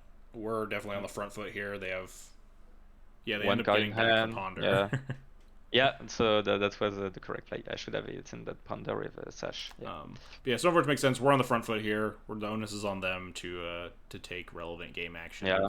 And then if I draw a land, I could just GT and slam it. So yeah, probably just Stoneforge plus Spirit here. Stoneforge for Batterskull, Cauldra. Guess maybe it doesn't resolve, huh? Deal. They have nothing. They have a 3/1. We have Spirit. They know their top card from Brainstorm. Got him. With the Spirit on the bottom. The old So this game was Brainstorm that was quite interesting. I think there's a lot of I did some minor mistakes on the against Kentaro, but also a good player. Yeah. So yeah, it was definitely a good round. Yeah, to play against. Yeah, that was definitely a very clean case of the D&T versus Delver or Delverless Delver matchup, and definitely how differently the matchup can play sometimes. And finishing at 20 life is yes, exactly. is cool. I think that's a big thing is that when you make the deck so much like more value oriented, it's almost impossible for these blue decks to be able to reasonably value out D&T in the average game. So it makes your matchup significantly worse because like the games that I lose to Delver are always like turn 1 DRC, turn 2 DRC Delver, or like Murktide, Daze your thing, Force your thing. stuff like that. It's just I Yeah. find myself losing to them casting like 4 expressive iterations so much less of the time. Yep, indeed. So first round is Cephaloid Breakfast. Not that late, Oathbreakers. We're on round 4 of the challenge right now. They reveal Yorion too. Do you know they're on Cephalid Breakfast? Do you on like? No, I didn't know. I Okay. didn't know. Hand is quite bad. Yeah. Yes. It's like the mirror is always on my mind. Yeah. But I just kept the hand because if it's Death and Taxes, I have the Sword to Plowshares for Mom, and I still have 3 land drops, and I have to draw anyway. I think I would keep this against a Yorion reveal. It's like okay versus the 2 Yorion decks that immediately come to mind, which are the Mirror or the Yorion Zenith deck. Like Lion Sash and stuff is pretty decent there. Like we have a decent 2-drop. We have a Plow for like a Mana Dork out of the Zenith deck, or obviously like Mother Runes of Stoneforge, like you said. It's not great hand, but I think I would keep it versus Yorions. And they play Odawar into Aetherfile. Yeah, and I was man. I wouldn't even think of Cephalid Breakfast here, honestly. I don't know the deck lists well enough. I just feel like Yorion Merfolk? Yeah, I was oh my god, is this Merfolk? But no, just Cephaloid Breakfast. I was in Bologna like months ago, in the 4 seasons, and that was Javier Dominguez. So Talai on he loves the breakfast deck. Yeah. And he just played the breakfast deck in paper, and I just follow him during the round. Well, I went 6-2 in this event in paper, and I was Ottawa Ethervial was he also had this start, so I was thinking about it. Underground. See, all right. At this point, something's got to be going on. I still don't know if I'd be thinking of Cephalid Breakfast. Just that deck is like so not on my radar. Yeah, and that's why I didn't eat second land, because the Lion Sash is really good against Cephaloid Breakfast. I just can't combo because you have Lion Sash for Tassa Recall. Mm-hmm. It's a little scary here though to cast the Plow here instead of holding up the ability to stop the combo. Because if they do have Force into Illusionist, you just die, right? Oh no, yeah, they get Wait, no. I think Shuko? What? Doesn't Shuko just... Oh, no, it's the other one. You need Illusionist plus Shuko. They need an Illusionist, yeah. I think that was a mistake to Plow, the Nomad Encore. Yeah, that doesn't... They forced pitching Illusionist and then, like, viled in their Stoneforge, which gets the redundant Nomads piece. Maybe they drew the Stoneforge or something. It seems weird to pitch their combo piece and then... I think they drew the Stoneforge, to be honest. Yeah, that was quite unfortunate for them, but well. Yes. Works out for you, at least. You're still alive for now. Hey, Fake Futurism, thanks for the follow. Also, I think I missed another follow. But thank you as well. So Fake Futurism is my friend from France, and he was playing Hoops all spells during this challenge and also top 8. But he's a Green Post player and Delver. So is it Futurism that we were talking about earlier, right? The one that Please do not judge it by Hoops all spells. It's just you want to play another deck, but sometimes you just want to feel something. Yeah. That's okay. Esper Sentinel, that's a cool one. Oh, we're dead. Yeah, so we are dead. We seem dead here. Yeah, I just wanted to see their whole deck list. Yeah, you get to see their deck pretty free. See if they have any like weird. Take the screenshot and go to game number 2.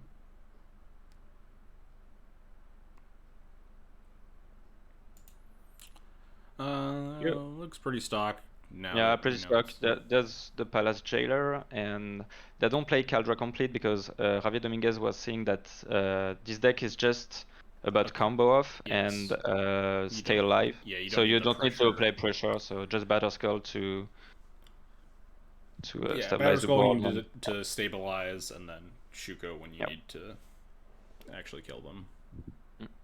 So pretty stock list. Yeah, makes sense. All right, we'll try again. Got a lot of good sideboard cards for this matchup. We just hope to have some removal, and I have 2 Sword to Plowshares, but unfortunately, Cabal Therapy. Cabal Therapy on Source Splashes? Wow, what a bummer. Yeah. That was a lucky guess, indeed.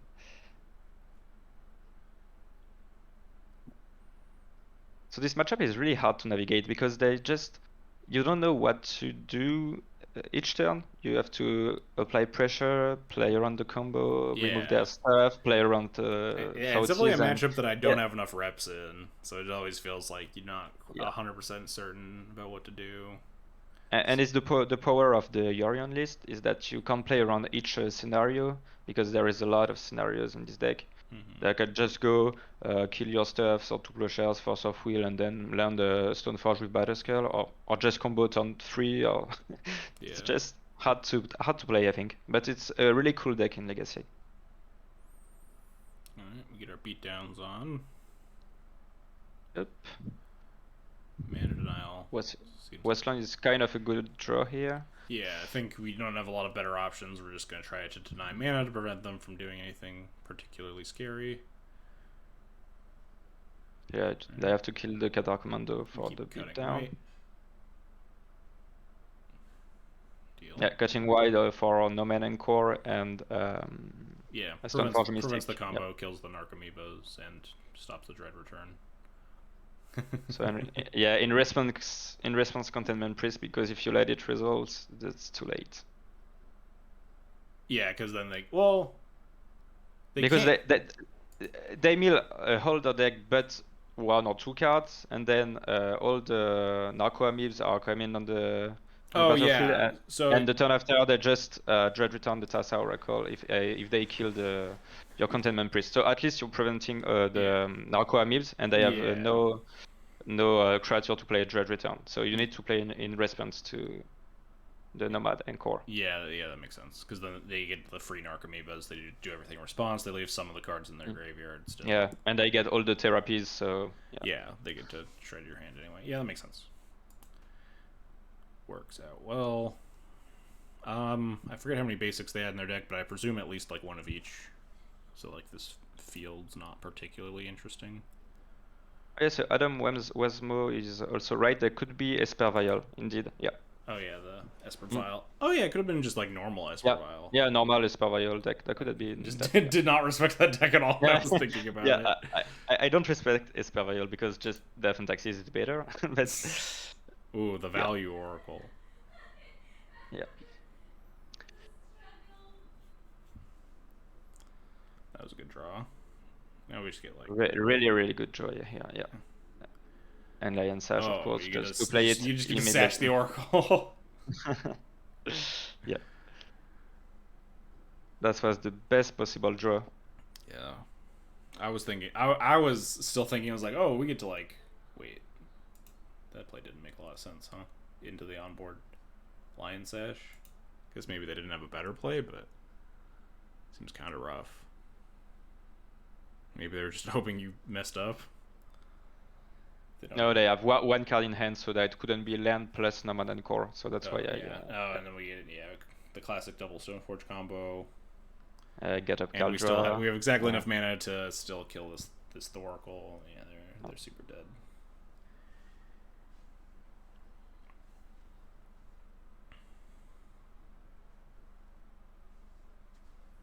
Yeah, I did it. Nice. Good, clean game. Endgame 3 was also hard, if I remember correctly. Yeah, so I mill again because they grab basic lands most of the time, so these two wastelands are a bit awkward. I have a Lion Sash, that's true. But I think if they go Fauces or Cabal Therapy on the draw, it will be too late. Yeah. Either it will be discarded or sort 2 plowshares, or they will combo up before having Lion Sash. So I think I mulligan because I had no swords, 2 plowshares, no solitude. We have so many good cards to like interact with them. We don't need to like, oh, we have Lion Sash we should keep when we have like 3 pretty dead cards in this hand. And like this hand is really banking on these wastelands to do something, but also is very mana hungry. So yeah. You're not keeping a hand with Lion Sash against Reanimator. You need something more. This hand looks much better. We have a curve. We have multiple spots of interaction. Yep, I was pretty confident with this hand, to be honest. Wait, what are we bottom? I was not. I think it was Spirit of the Spirit of the Labyrinth. Makes sense. Keep the better 2. Keep the curve. We have the removal spell. We have Mom into thing. Mom into Lion Sash especially seems rough for them to try to deal with.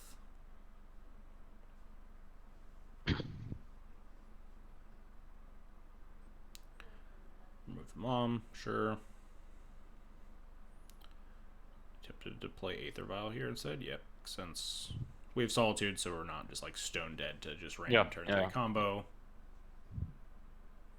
Well, now we don't have Sash. Yep, that was the only bad.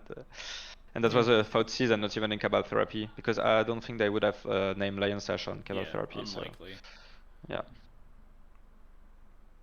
Yeah, I think getting the Aether Vial online was much more important, though. This Plow, in addition to the Solitude, is definitely important info, because now they could take Solitude and try to combo off, but they can't.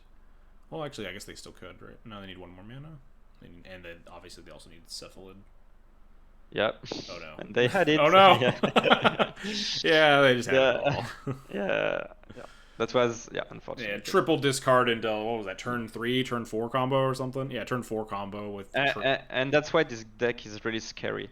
Yeah. I think it's way better than Esper Vial, because you're doing a combo stuff like at any moment of the game with the Vial, you just can combo with Force of Will backup or Sword 2 Plowshares or anything. And you're still a good stock mid-range deck. So with a lot of removals and Battle Skull Plan, so I think it's much stronger than Esper Vial. Yeah, it's always so scary, at least as Death and Taxes, to play against those decks that are like value piles that can also just turn the corner instantly and just kill you out of nowhere. Yeah. It just feels like you're just so on edge the whole match, even, and you're also just trying to like keep up with their normal stuff. But yeah, that was a pretty brutal. So I pick up my first loss in the challenge. Hand's great. Yep. So I don't know this player in the dark, but anyway he's really good. So hand's just very good. Oh, tapped Steam Vents, go! Wow. Yeah, that's cool. Deal. I think we're just porting here. Yep. Yeah. Against tapped Steam Vents especially. Brainstorm is fine.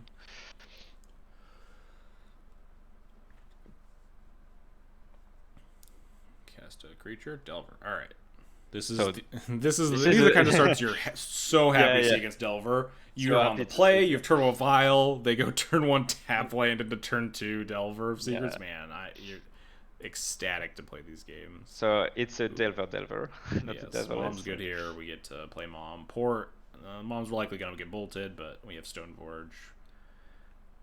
Flips on. So here is an interesting play.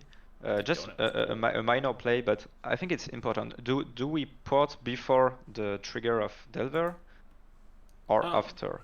I think in general I would just port after, because like then sometimes they cast Brainstorm on to like just to flip the Insectile Aberration. So yeah, so I think porting after the trigger is better in general. Yeah. Okay, kill the Mom. So I have Kaldra complete, unchecked. So I'm a little scared of Murktide here, but there's not a lot we can do about it. So I think the plan is probably just Kaldra complete and then slam Prelude on 1. Yeah, indeed. And I just hope that we don't get Murktide. Yes, indeed. I was thinking about the play of should I take Kaldra or anything else, but Battle Skull wasn't even that. Was a bit too late. If they slam Murktide 8/8. The Battle Skull was maybe... Murktide's like a 5/6/6 right now, but yeah, I think this is the best bet. Yeah. Is just Prelude on 1, try to slam the door as much as possible. And I hope that they didn't hit... and hope that they don't Murktide you. Yeah. And then they Murktide you. Yep. Ooh, we got the Vial draw. Yeah. So... This is the turn when I was talking about it against the last Delver. I will have a good question for the chat in I think the next turn or the turn after. You will see that's quite an interesting play. We shall see how it goes. Okay. So obviously here taking with Kaldra. Yeah. And nothing much. So the Kaldra is really nice here because the stems are bleeding a lot. Yep. It bridges the gap between a 2 and a 3. Hey, cat, come on. Sorry, there's a metal end table next to me that she loves to jump off of. Apologies for any headphone users in chat. That is not that happy about the Murktide, I think. Yeah, she's upset about the Murktide Regent too. All right, so like I was saying, Eganja the Delver turns the clock from 2 turns to 3 turns, and they can't bolt you because you have Second Prelate, obviously. Yep. So we'll see on their turn. Yeah. So we just get to attack for 5, and then the following turn we can also add Yori onto our hand to potentially block the Murktide if we need to, and stuff like that. Okay. So here they slam DRC, go to Expressive, 1 card in hand, and they go to combat. And here, what would you do? Because they're on 8 life. Yes. So this Commando is lethal. It is true. They do have an exiled Murktide, so they could potentially... Wait, can they land plus Murktide with a fetch? 1, 2, 1, 2, 3, 4? No. No. They can't slam another Murktide. So in this spot, I think there are obviously 2 lines. Should I kill the Delver or should I play the Commando? Yeah.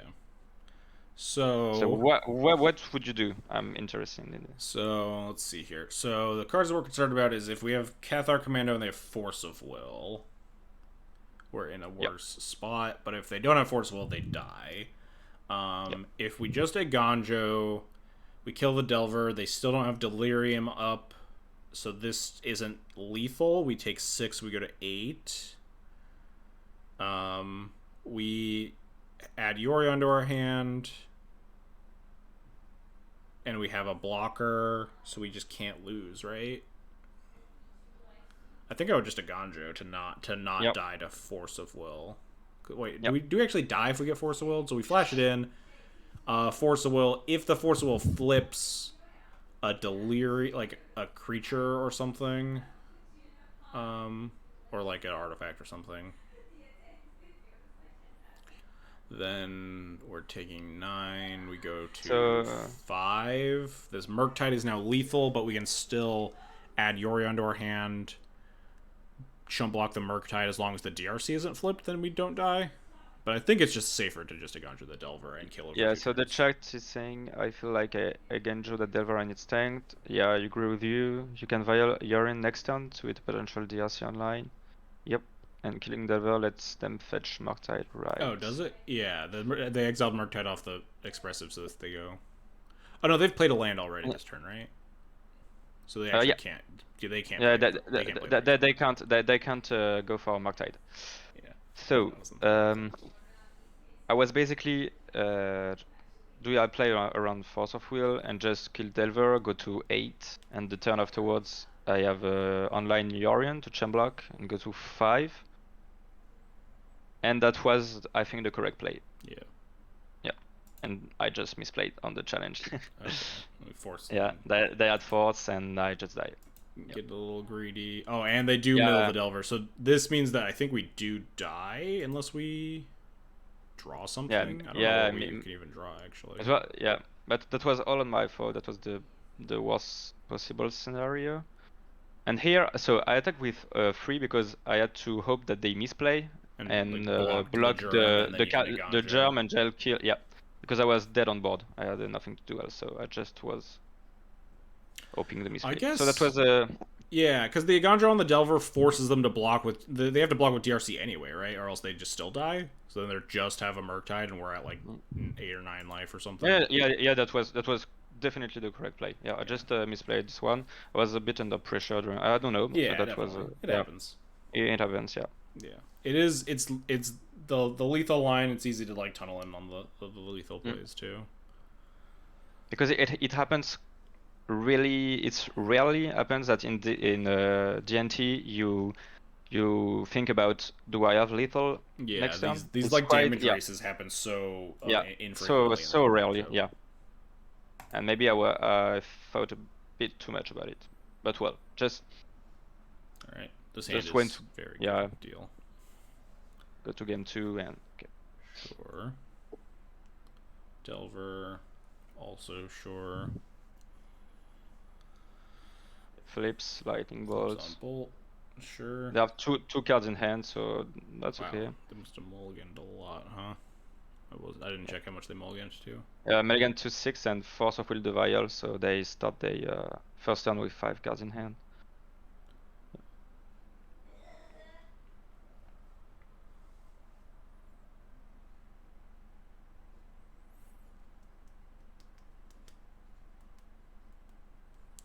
Second bolt, sure.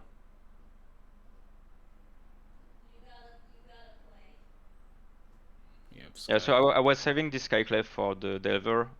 For 6 damage, I wanted to keep my Plow Hub for Murktide. Yeah, so, that makes a lot of sense. You always want to fire off your non-Murktide removal spells on the non-Murktide threats if you can. Indeed. So I misplay also here. I should have go Sorcery Speed. It's 3 permanents to be Lightning Bolt proof. Yeah, eat that all there. Notably, it can be a little tempting to want to save this to just eat a DRC, right? Because if it goes Delirium, it has to attack, and then you eat them off. And that's why I didn't do it. Yeah. For 2 reasons. So if they go to Delirium, they just have to attack, and then I just kill DRC because I hit their stuff and block. And they also can fetch with a Mystic Sanctuary and have some value that I can avoid with Lion Sash, but that was a bad play. So here I can't even eat something because I wanted to play Run Bolt. Okay, yeah, that makes sense. And I had nothing to do anyway with my hand, so I just take my draw step. Yeah. So if you end up in that play, I do think it's probably reasonable to just make the Lion Sash a 4/4 instead that turn. Yep. Not the so end of the world, I wonder if it was the correct play to let the Lion Sash 1/1 the turn I landed. I think that was not good, but I couldn't be sure because if they go Mystic Sanctuary or attack with DRC, the second line is so much better. So yeah, I'm not 100% sure of my play.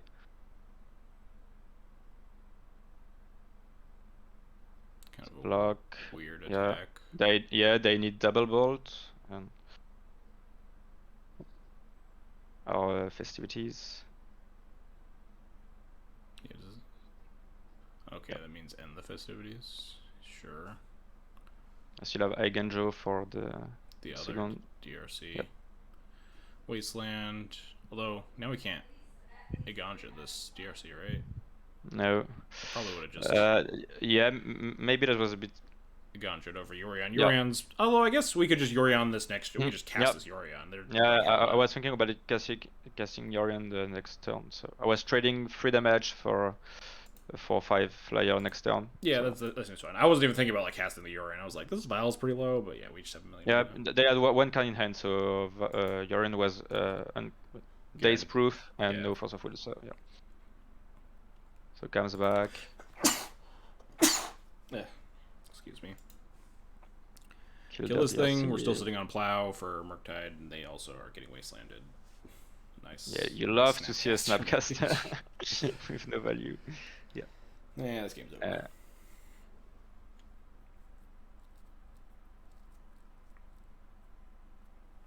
Deal.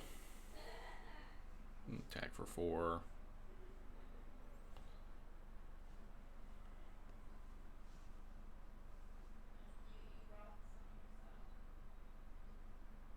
Yeah.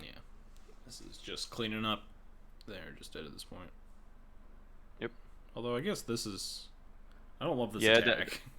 Yeah, but they need to block, and I just keep my spirit with Eigenjo, so they're just dead anyway. Yeah. They have no outs. I don't love the attack, but I don't think it mattered. Yeah, I think it didn't matter. Completely unable to win. Oh, I didn't really think about this hand. Hand's not the best, especially on the draw, but I don't think you can put it back.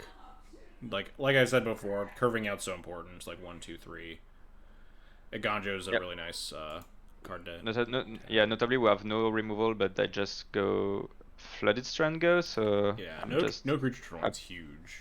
Yeah, and no bolts on my mom, so. They just drew bolt, I guess. Maybe they just really value this fetch land. I think they drew bolt because I'm 100% sure just bolt right away. Yeah.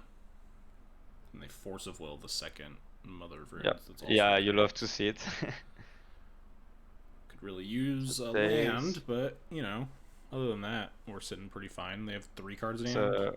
I really need to top deck a land here. Yes. Well, you got like 1 turn that you can afford to miss. but you just don't. Easy. Recruit Solitude? Stoneforge. Stoneforge. I think that there's so they don't have Murktide, or else they would have just played it that turn. Yeah. I always tend to play like really defensively.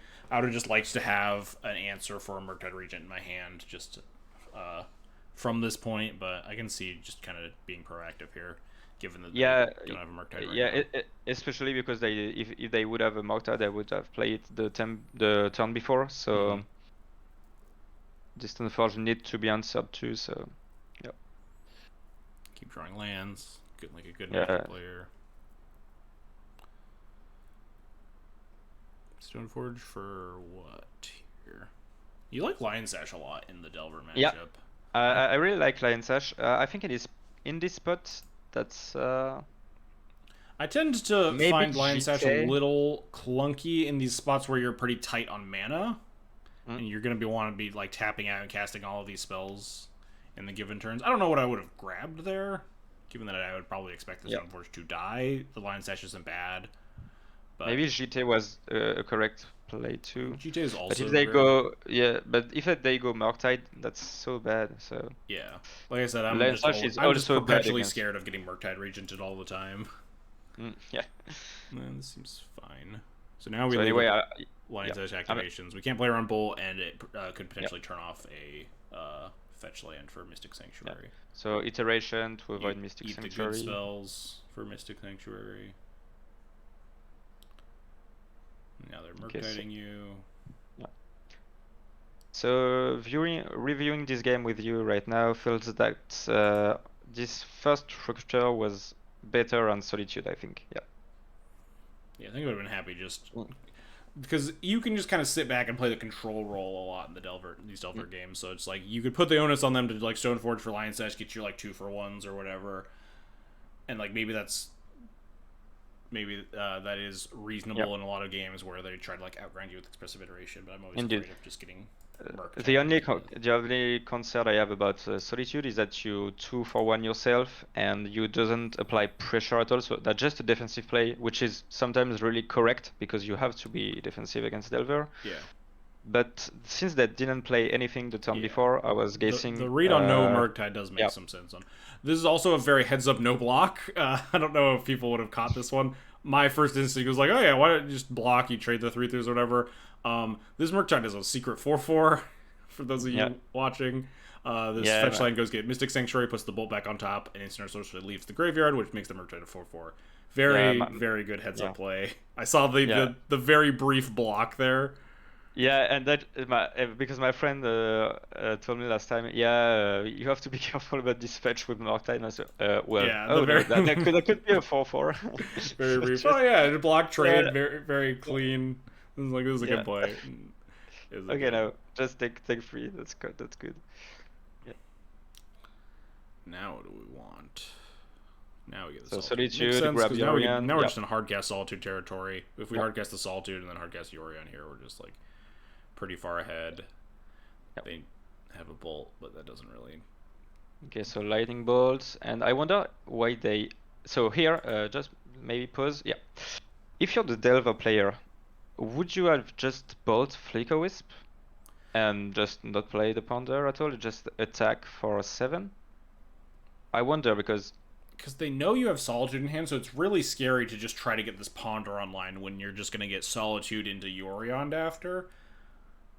Or even potentially just Yorion next turn. Yeah, that makes sense. Okay. You're correct, I think, I was not considering that they know that I have the Solitude, Yeah. Because, I just block Delver and live with it. Delver, get to Solitude, this Murktide Regent. They have 1 card in hand, so they can't do anything about it. Yeah. And this game's over. And game's over at this very moment. Wasteland your... No, they can Wasteland the Caracas to try to prevent... Oh, they're just holding... So I played the GT to play around Force. That makes sense. The fact that they didn't fire off the Wasteland immediately on the Caracas probably... that was 100% Force of Will. Yeah. So, implies that they have. Yeah, and just play Yorion. I have no cards in hand, so... recruiting doesn't matter here. Get like what, Flicker Wisp, maybe. Flicker Wisp or another Solitude, maybe. Yeah, another Solitude. Stoneforge even. Yeah, you can kind of take random game actions at this point. Deal. Yeah, good. Okay. Tried your hardest.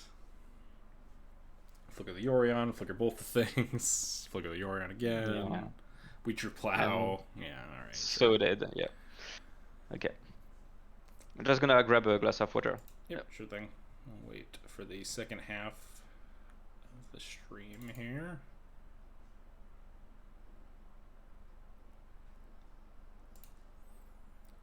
Luckily, nobody in the LGS knows that line. Yeah, that's a. I mean, it wasn't even a line. I mean, I'm aware of the interaction between Mystic Sanctuary and Murktide, but just like those like very heads up plays in the moment there are hard to always catch. But it seems like Isolated System is very cognizant of the Lion Sash and not activating to play around like the fourth land drop Mystic Sanctuary and stuff.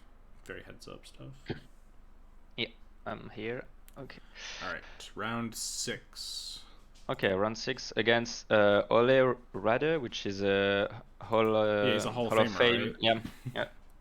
It's always nerve-wracking to play against like the really, really good Magic players. I remember the finals of the I forget it was a challenge or something. I had to play against Javier. It was just terrifying.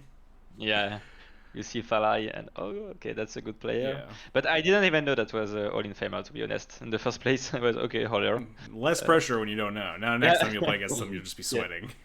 Yeah. Do you know they're on elves? I think Ollie's plays with. I think I didn't know that there was on elves at this moment. I think I didn't know because there are not a lot of MTG Goldfish. Yeah, I don't know if he has a lot of MTG results. Regardless, this hand's good and also extremely good against elves specifically. Yeah, yeah. It's the best hand we can have against elf game 1, except for Ethersworn canonist with this version. This hand's incredible against elves. You're ecstatic. They can Besage you, which is a good card to know about it at the very least. They're on Nettle elves. Interesting. Yep. So that's the classic version. Yeah, not the Reclaimer one. Lately. So this Solitude's nice here because if they do have like the very explosive Nettle hand where they go like heritage into like a bunch of bullshit or whatever, you can Solitude something in a pinch.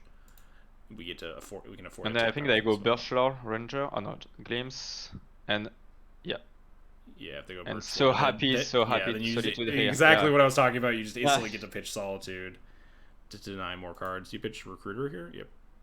All the rest of your cards are really good. Recruiter is good, but it's slower. We want Stoneforge for GTA. We want Skyclave as quicker removal. Yep. So they just basically cycle Glimpse of Nature, so very happy about that outcome. And we draw another outcome. Solitude. Sick. Yep. And sometimes it happens against Elf. It's quite rare, but it happens that you just remove all their stuff and there are nothing going on. It can happen, yeah. Yeah, that definitely happens sometimes. Makes sense. Plow this. All this stuff tracks. Visionary, sure. So we still know that they have the Besage in hand, so it's a little scarier to try to go for Stoneforge. I wonder if it's even correct to just try to like Cauldron them, knowing that they have Besage.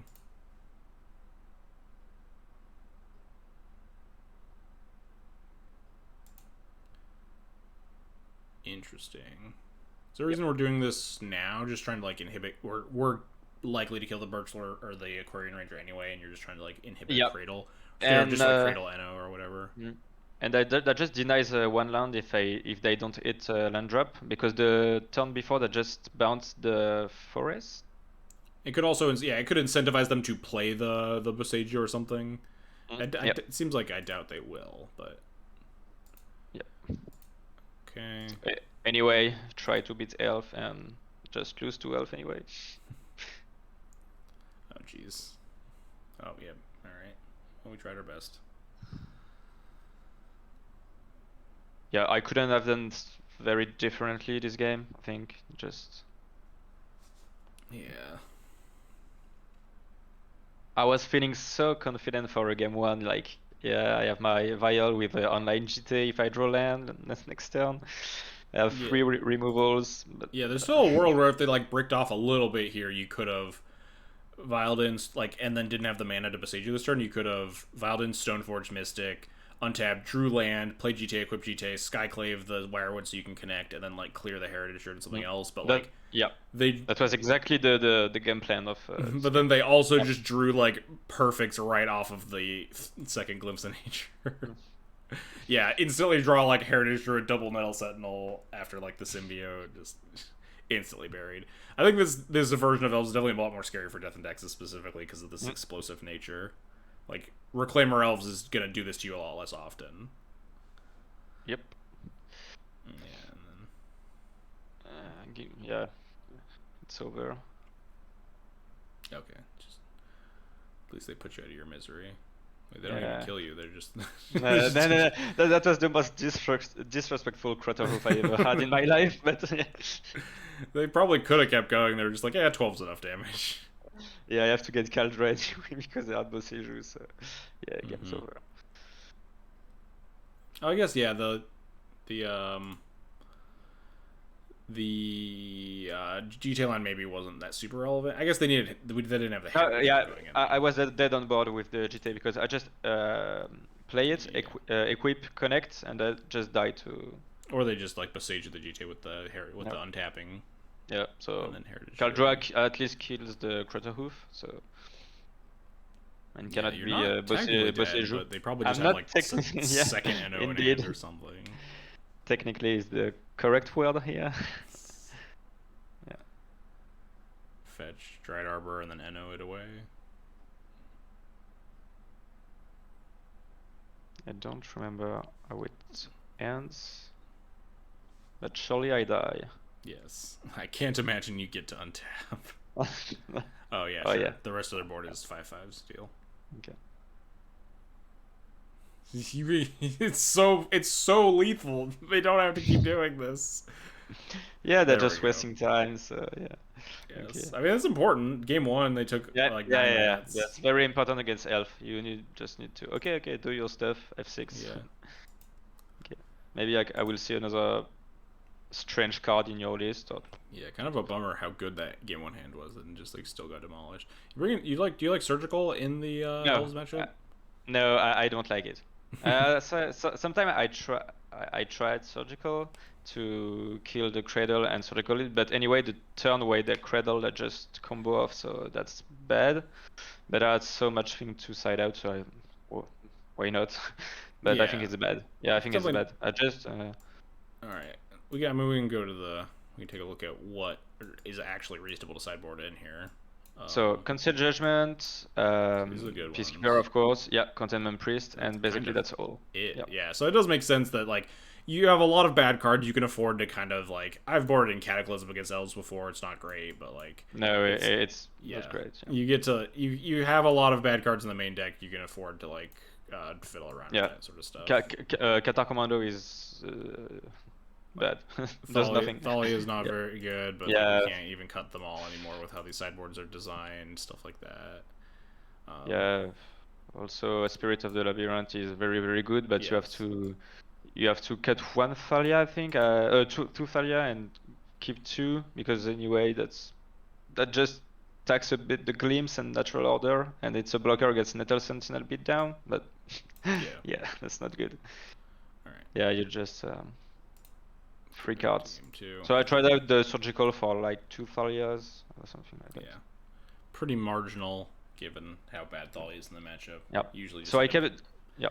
So the hand is obviously quite good with Spirit and double removal. So yeah, you have to keep it. So like the innovation of like putting Spirit of Labyrinth in the deck really helped the Elves matchup a lot. It's unfortunate that now they have Besage, so they have like main deck answers to your Spirits. This damn guy is an enchantment indeed. Yeah, unlucky. So pretty confident in this game too, to be honest. A good start. Not confident, but yeah, we need to kill them here. We're reasonably. One card in hand, and I just put a Collector Oof. That's okay. That would just drew lands. Yeah. So happy to take the trade if they want. Yeah. So kill it and Surgical it. Draw step. Yeah. So it actually happens, and I see the hand. They have the NO. Yeah, and I was, oh my god, I'm just dead. But well, and I didn't port because that doesn't change anything in the mana, and I want to port the Dryad Arbor. That Yeah, can't. that can attack. Yeah. Yeah. But I just went Proventus, so. Yep, I mean that makes sense here. You're like on a 1-outer or something at this point. Draw. Yeah, I need exactly a Recruiter or a Peacekeeper. Yeah. Or a Concert Judgment. So 6 cards. Yeah. And then dead. And that's how the Elves matchup will go a lot of the time. Okay, so round 7 is. Oh yeah. Delver, I guess. Oh yeah, Mulligan to 5 is kind of. Oh, I didn't. Yeah. Didn't even register what the first hands were. All right. Yeah. First hand was double Caracas, Batterskull. Sounds like okay. I'd be. It's like it's like okay. I think I could have. I might have kept this. Yeah, Vial, Sash, maybe. Plow. Do you know if they're on Delver? Yeah, yeah, I know that was Delver. Okay. I think I'd probably keep this. You have a removal spell. You could probably convince them to wasteland your Caracas. Yeah, I think that was a greedy mulligan because in my hand I was thinking, okay, this Batterskull is anyway a mold to 6 with this double Caracas.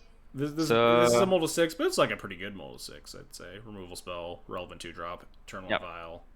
I think the thing that changed my decision was the second Caracas plus Batterskull. Yeah. This hand's obviously unplayable. Yeah, now we just end up with the the same hand. Yeah. So I think you were correct. I should have kept the first one. This hand's mana is better at least. Yep. Ooh, Ledger Shredder. Spirit good against Ledger Shredder. Yep. If they don't have Bolt instantly, they can't cast 2 spells a turn. Sad. Yep. Sad, but also very likely. Also makes sense. Play the Spirit over the Sash because there's potential for Sash to become a 4/4 next turn. Violet in plus 3 mana. Yep, Violet plus 3 mana. Yeah. But notably, there aren't 3 permanents in the graveyard. Yeah, that's the problem. That's why I couldn't play. And we draw Stoneforge, so that's fine. So here, I just pass. I feel like I would have cast one of my 2 drops. Yeah, and I think that was a misplay. But as well, I was thinking of if they fetch and full tap for some reason, like Explosive or Ledger, and I just sash Bolt Proof. My board state is quite the same because if I just can go Stoneforge with a Batterskull or whatever, I wonder if it's. I think that was not the good play, but we could think about it. Yeah, I think I'm not super concerned about making this Sash bulletproof when we have like several boltable threats. Like if we just cast Sash and they bolt it, we have like Stoneforge, which is really good. Or if we cast Stoneforge and they bolt it, and then we have like Sash backup, it's also really good. So I think I would be fine in either case. In just playing the Sash in this case and have Stoneforge on the Vial. This is going to work out really well, notably if they go like specifically Expressive Iteration, play land, fetch Mystic Sanctuary on Expressive Iteration. Yep. So we can hope. Yeah, you're correct. But if this Sash stays alive, it means that they couldn't Murktide for the whole game. So that's a thing. But yeah. Interesting. Well, imagine if you had like Spirited Labyrinth on file here. Yeah. That would have been sick. Yeah. So just discard 2. All right. Well, so it ends up working out really well for you. Yeah. So the problem is that I just wasted my 3 manas for nothing, and I had to put the Stoneforge because I was so under pressure. So. Yeah. I was thinking about like, oh, you can like Sash and maybe Sash is okay here because it turns off the DRC, make a 4/4. Although, yeah. No, I think you're correct. I should have just played a Sash and. Well, if you get Sash and you untap, you have Flicker Wisp. Yep. And I think I untapped. I violin the Sash, go to 3. Because I was thinking that I'm quite behind on the board and I need to go to Urine as quick as I can. I don't remember exactly what I did. Yeah, I don't hate this. This helps potential, although it doesn't really prevent Delirium since they have only they're missing sorcery, and it's so easy for them to find sorcery with double Ledger Shredder. So I drew Skyclave, which is A really good draw, and also unfortunate that Yeah, they violate yeah, R2. a really good draw, but quite unfortunate because I will just lose the tempo of the game right now. So Yeah, now we just kind of have this mostly irrelevant sash.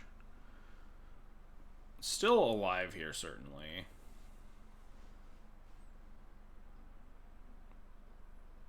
Yeah, and there's Bolt.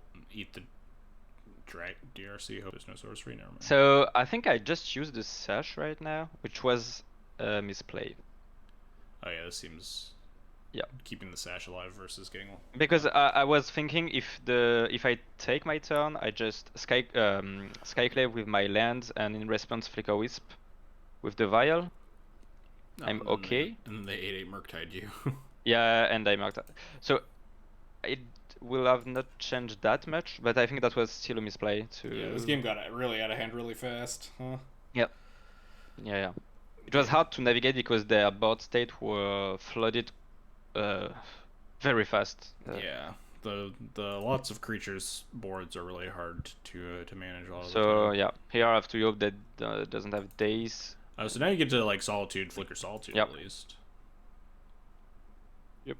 As long as they don't Ledger Shredder into Force of Will or Days.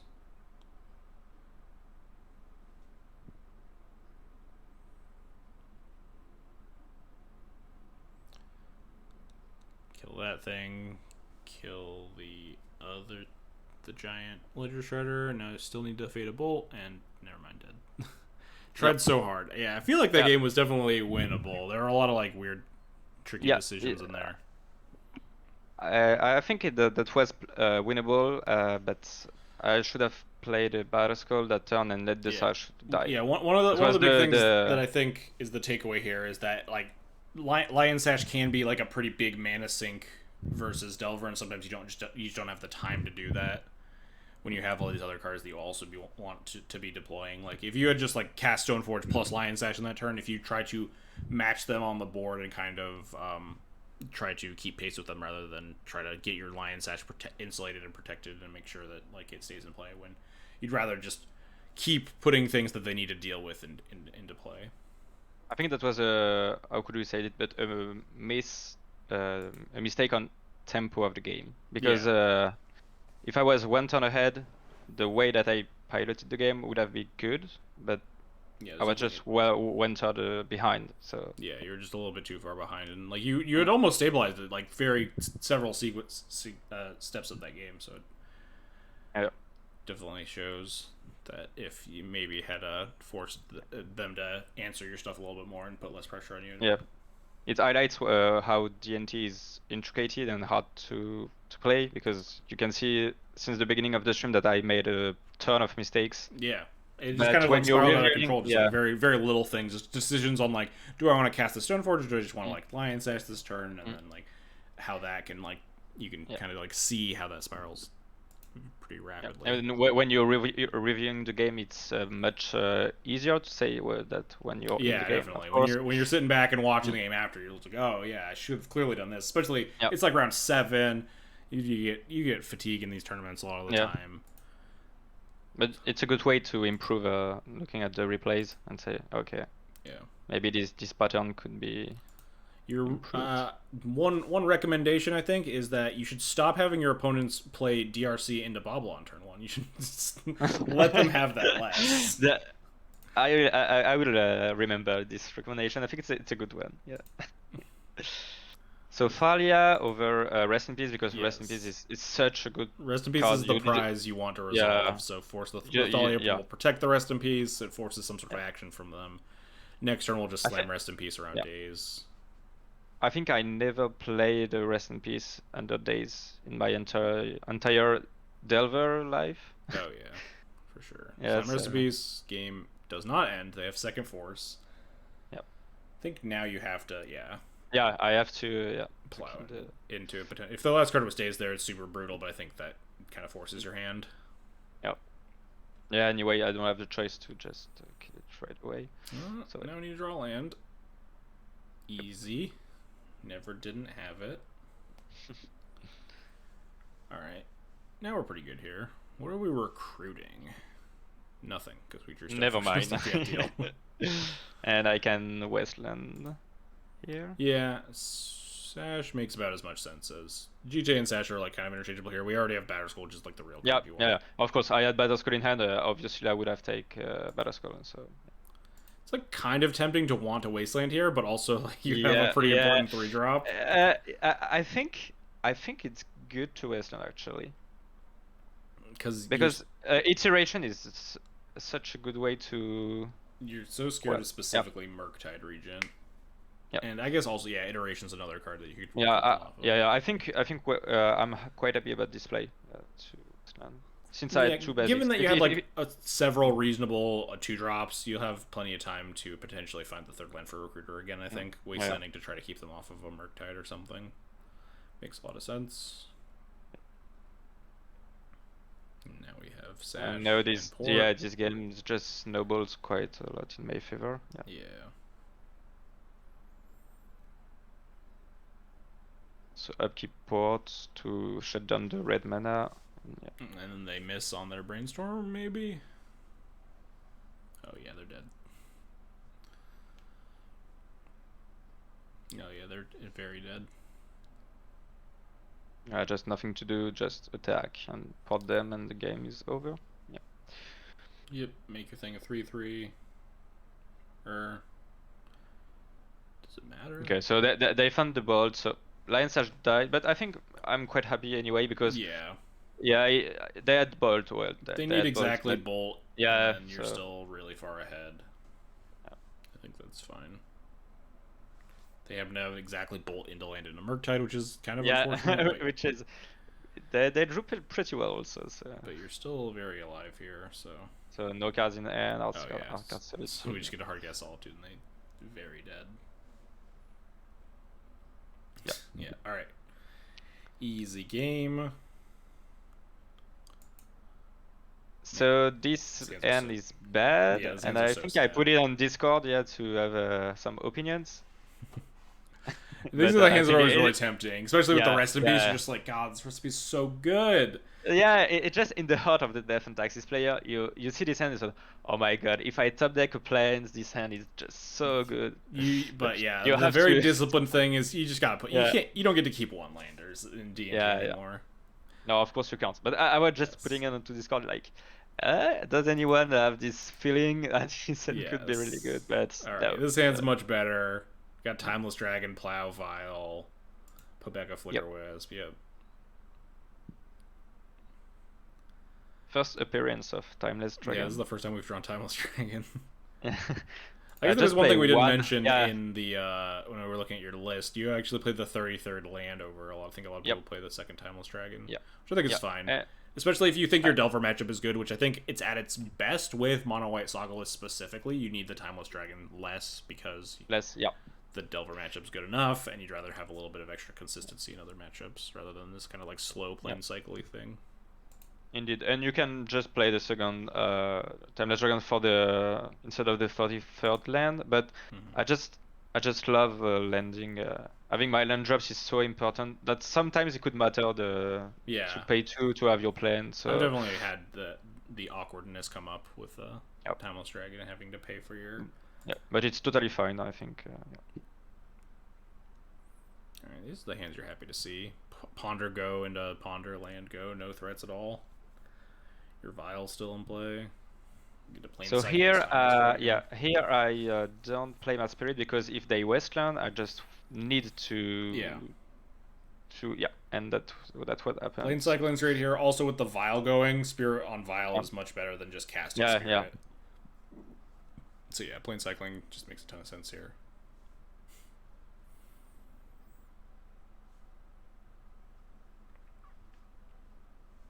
Yeah, when you can just activate Vial on one, even if you doesn't have a Mother of Runes, sometimes some players will just fetch in response. It can happen. Murktide. Yep, that's fine. Got double plow. Yeah, love to see this Murktide because I can just plow right now under days, and they force. So happy to see this force wheel. Deal. File in the Spirit. They don't have bolts. We get to take up. No, they do have bolt. Okay, sure. Yep, upkeep. That was also a correct fine. play. Plow it again. and we have Recruiter, Wisp, and a Vial on 3. This game is pretty solidly in your favor. Yep. And I have multiple choices on this Recruiter. I think since they could play Rough Tumble. Another Murktide. Yeah. What would you have grabbed, John, in this spot? So we're at 20. They have one card in hand. I would be tempted to recruit something and then upkeep, activate Vial, put in Wisp, Recruiter, and get Solitude, take up to 4. I don't know the second thing I would grab on Recruiter. Something to cast, maybe? It's like a 2-drop? Yep. And I think I could grab a Stoneforge Mystic, which is pretty good because you Daze Proof and just play it naturally and just take up your Vial and flicker the Recruiter on the upkeep. I think it's the best play. I don't remember what I did, to be honest. More Flicker Wisp is also like kind of fine, honestly. Yeah, more Flicker Wisp makes sense. But here, since I took the second Flicker Wisp, I could have just put the Vial on 4 anyway, but not that sure about that line. So. Because if they have a Rough Tumble, it's hard. Well, Solitude is I think the safest second target for. Yeah. Now we can just. Okay. Let it go. You could just block and then Wisp your Wisp here, right? I can do that, but if I have Bolt. I guess then that ends your Wisp chain, and then you have a dead turn as your Vial rolls to 4. Yeah, I tank a bit in this spot. I remember I was should I Wisp it or not? So yeah, I think that was the mistake here.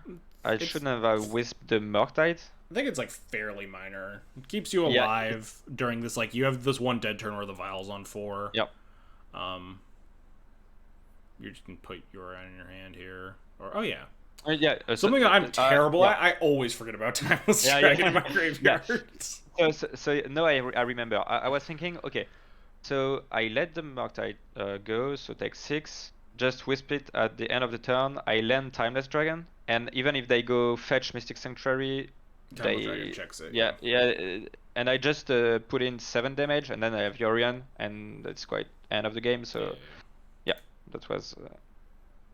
But there was a lot of ways to navigate this game. A lot of choices. Misplay by the opponent here. They should fetch after the Murktide comes back on insta. Oh yeah. At the main phase. They miss out on a 4/4 Murktide, which definitely could come up dealing with this Timeless Dragon. Yes, indeed. Palace Jailer would have been great here. Yeah, no. You shouldn't play Palace Jailer in Death and Taxes, I think. Oh yeah, it's too much greedy. You don't need it. Yeah. Yes, there are instances usually when the Vial is going 3/4/5 that you do kind of want a 4. It's unfortunate that Palace Jailer specifically is just so bad because it would be nice in a lot of spots with Recruiter Vial chains where you do kind of want a 4-mana play. But in general, it's good enough to just have like the Vial. You Vial in Recruiter, and then Vial in another 3-drop, and then take it to 4, and then you have like Yorions and Solitudes after that. That's generally good enough that you don't really need a 4. Yeah.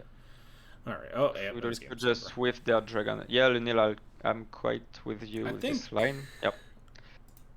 I guess it doesn't really matter because they're just so dead. Yep.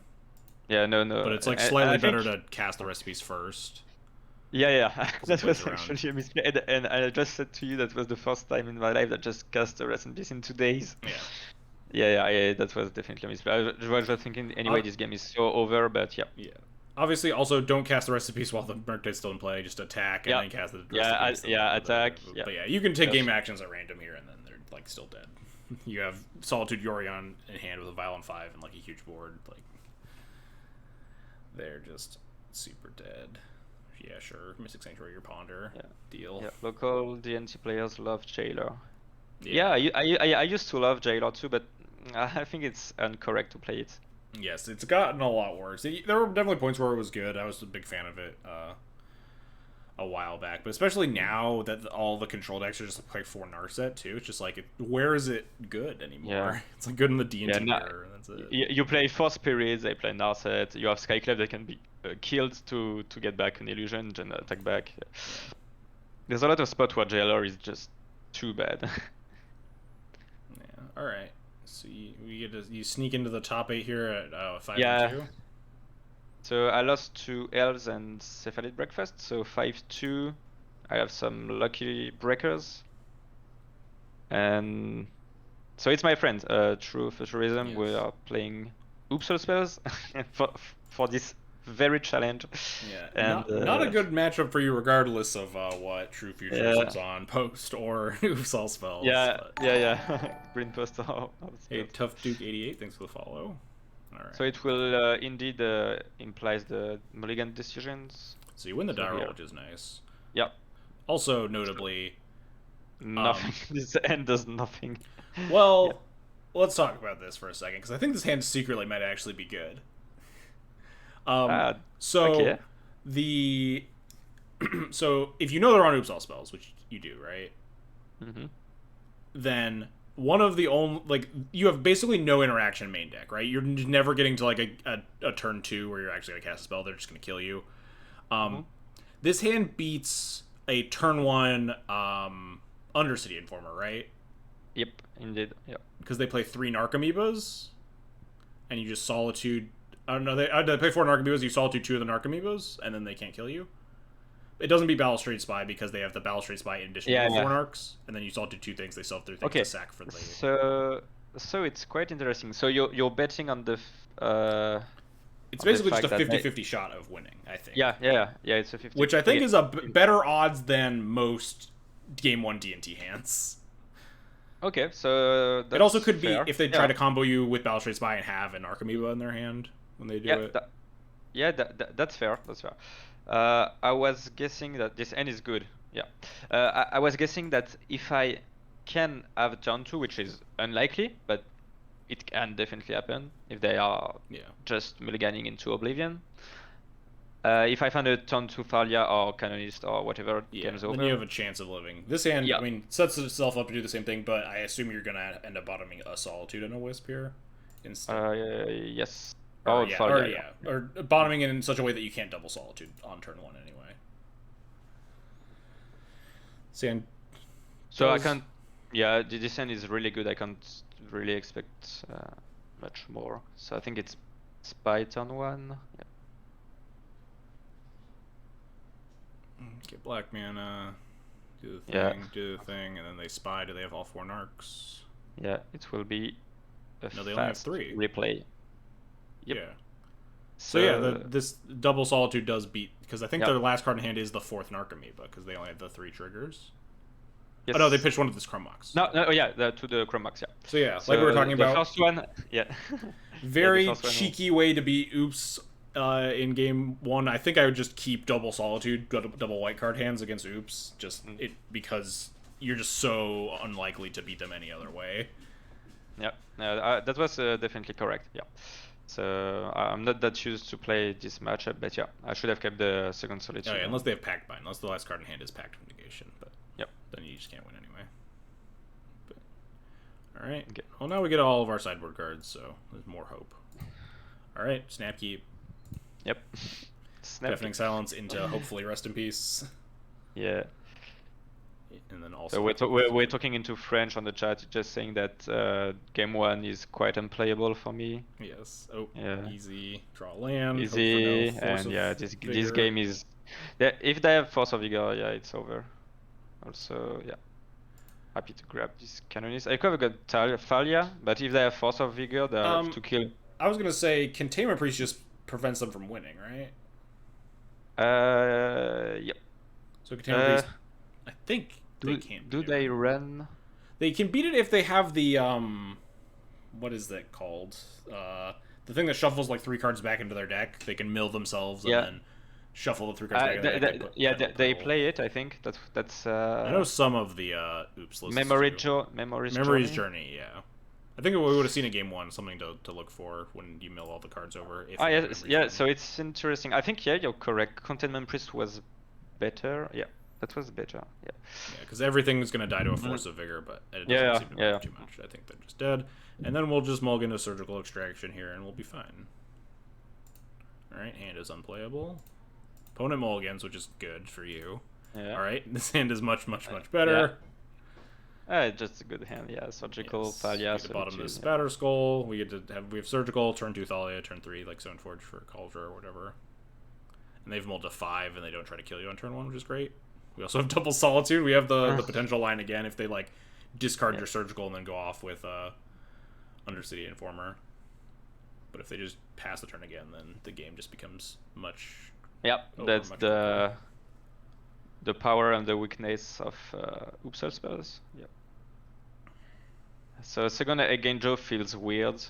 Yeah, second Agenjo is a little awkward here. Because I have to. You're just gonna land the Stoneforge to get Lion Sash, and have 1 mana up for surgical as Thalia. Yeah, but it's so awkward because now we also can't leave up Lion Sash plus white mana the following turn unless you draw a 3rd land. But so, yeah. Oh yeah, we draw 3rd land, so everything's fine.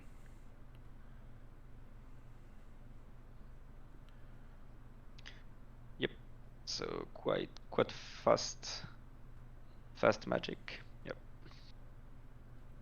Yeah, now the game is fairly over. They have to answer the Sash and the surgical in hand.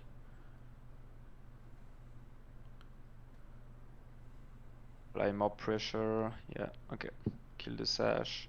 Yeah, I also had that thought, Luno. There's a little bit of merit to the turn that you just cast Sash to just hold up this, miss 1 damage, hold up the Stoneforge activation, and put it into play. Plays around like a Force of Vigor that turn. But they need like Forces of Vigor, the Sash, into untap, discard the surgical, and kill you, which I don't even know if they had enough cards in hand for. And I think the damage is important. Something I would have thought about. I was thinking, okay, I have 2 protection spells, which is Lion Sash and Surgical, and I need to kill them as quick as I can. So to play around the other Pact of Negations or. Yeah. Yep, and then they die. Just a mulligan to 5 into like a hand that doesn't produce a threat, which is nice because it's those game 3s that are always the hardest to win. Yeah. So here's the semifinals. Oh, here's Green PM in the chat here. Oh, Green PM. So yes. He also hangs out in the D&T Discord a lot, but he's mostly a blue control player. Yeah. Oh my god, Green PM, I'm really just so sorry for you. You had some insane bad luck in these games. You will see it, but yeah. Sometimes it happens when you play control with no basics, but yeah. Yeah. Game 1's the hardest one. Yes, game 1 is the hardest to win, obviously, but game 1's the ones that you just know you're not going to win. Yeah. Hand's a little dicey against specifically known, like, control, if you know he's on a control deck, but it's probably good enough. The Plow's a little weak, but, like, Solitude plus, Thalia plus Spirit's probably good enough. Yep. I'm not thrilled with this hand, but I think and it's not correct to mulligan. Even if I don't know which control it is. If it's with the 4 color like predefined with stuff, then this hand is better. But because if they run into 2 rack, you just want to have the maximum of cards in your hand. So yeah. Alright, it's ending. Yeah, no, you're correct. So the first game wasn't an endgame indeed, but you just missed the land drop here. So interesting. You're not interested in just casting Spirited Labyrinth or something here? Yeah. So that was the only, no, not the only, but one of the difficult decisions. Do you cast Spirit of the Labyrinth, or do you just want to eat that 3rd? So yeah, developing your mana is better against. Like Teferi, much worse against just like Narset or cantrips or something. Yes, and I played on like Force of Wheels, Auto Plowshares. Yeah, doesn't have a land. Yeah. So then you just get to like slam Prelate on one. Yep. Yeah. Catching Spirit's actively good versus the Narset, right? It's bad versus the Teferi.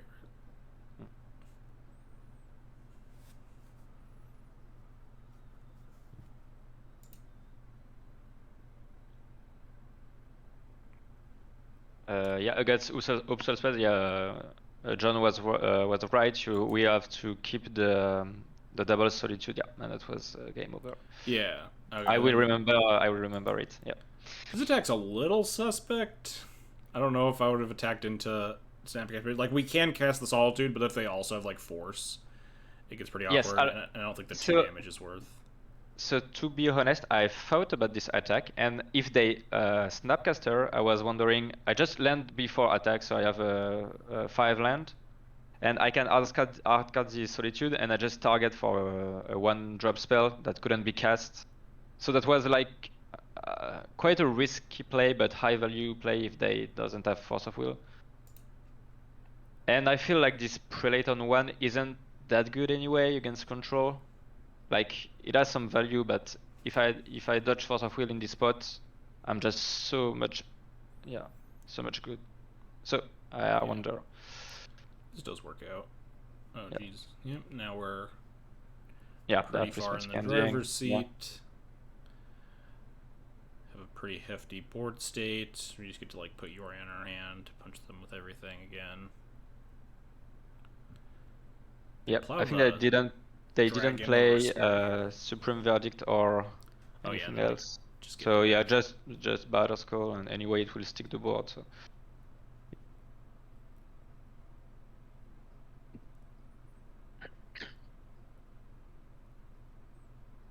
Their own Timeless Dragon. Yeah. Get Chandra. Yeah. So now Mom is a good draw. We just get to redeploy a bunch of stuff. They're desperately trying to stay alive. Do you just like Mom, Spirit, Yorion? Yeah, you have to force the mom turn 9, turn 8, whatever. Brutal. I mean, it makes sense, especially because like. Yeah. I think he played the game quite well, and he doesn't have that many luck with these land drops, but yep. He stays alive. Plow that, and then they just plow your thing, and then you just Yorion your Batter Skull with Caracas up. Yeah, with Caracas up, yeah.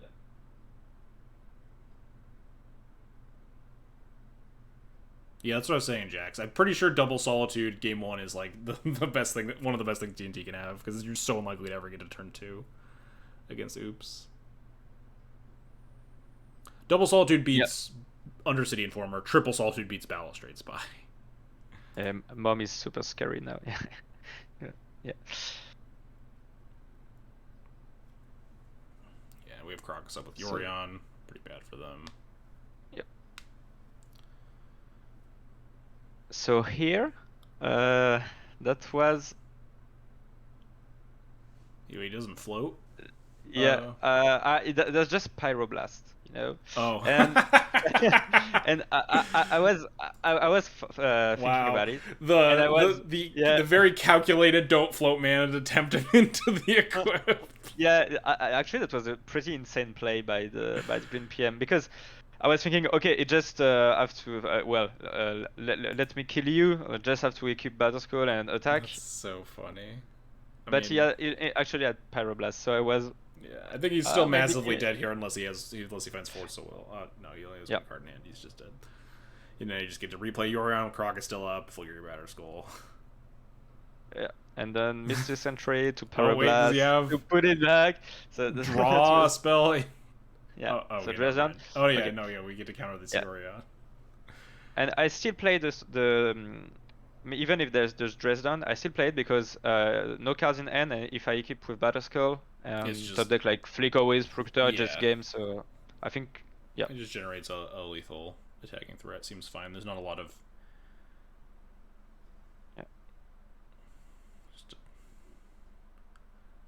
And actually, he managed to stay alive quite a long time with a hard start of the game. No double block makes sense because he gets to Teferi his Snapcaster.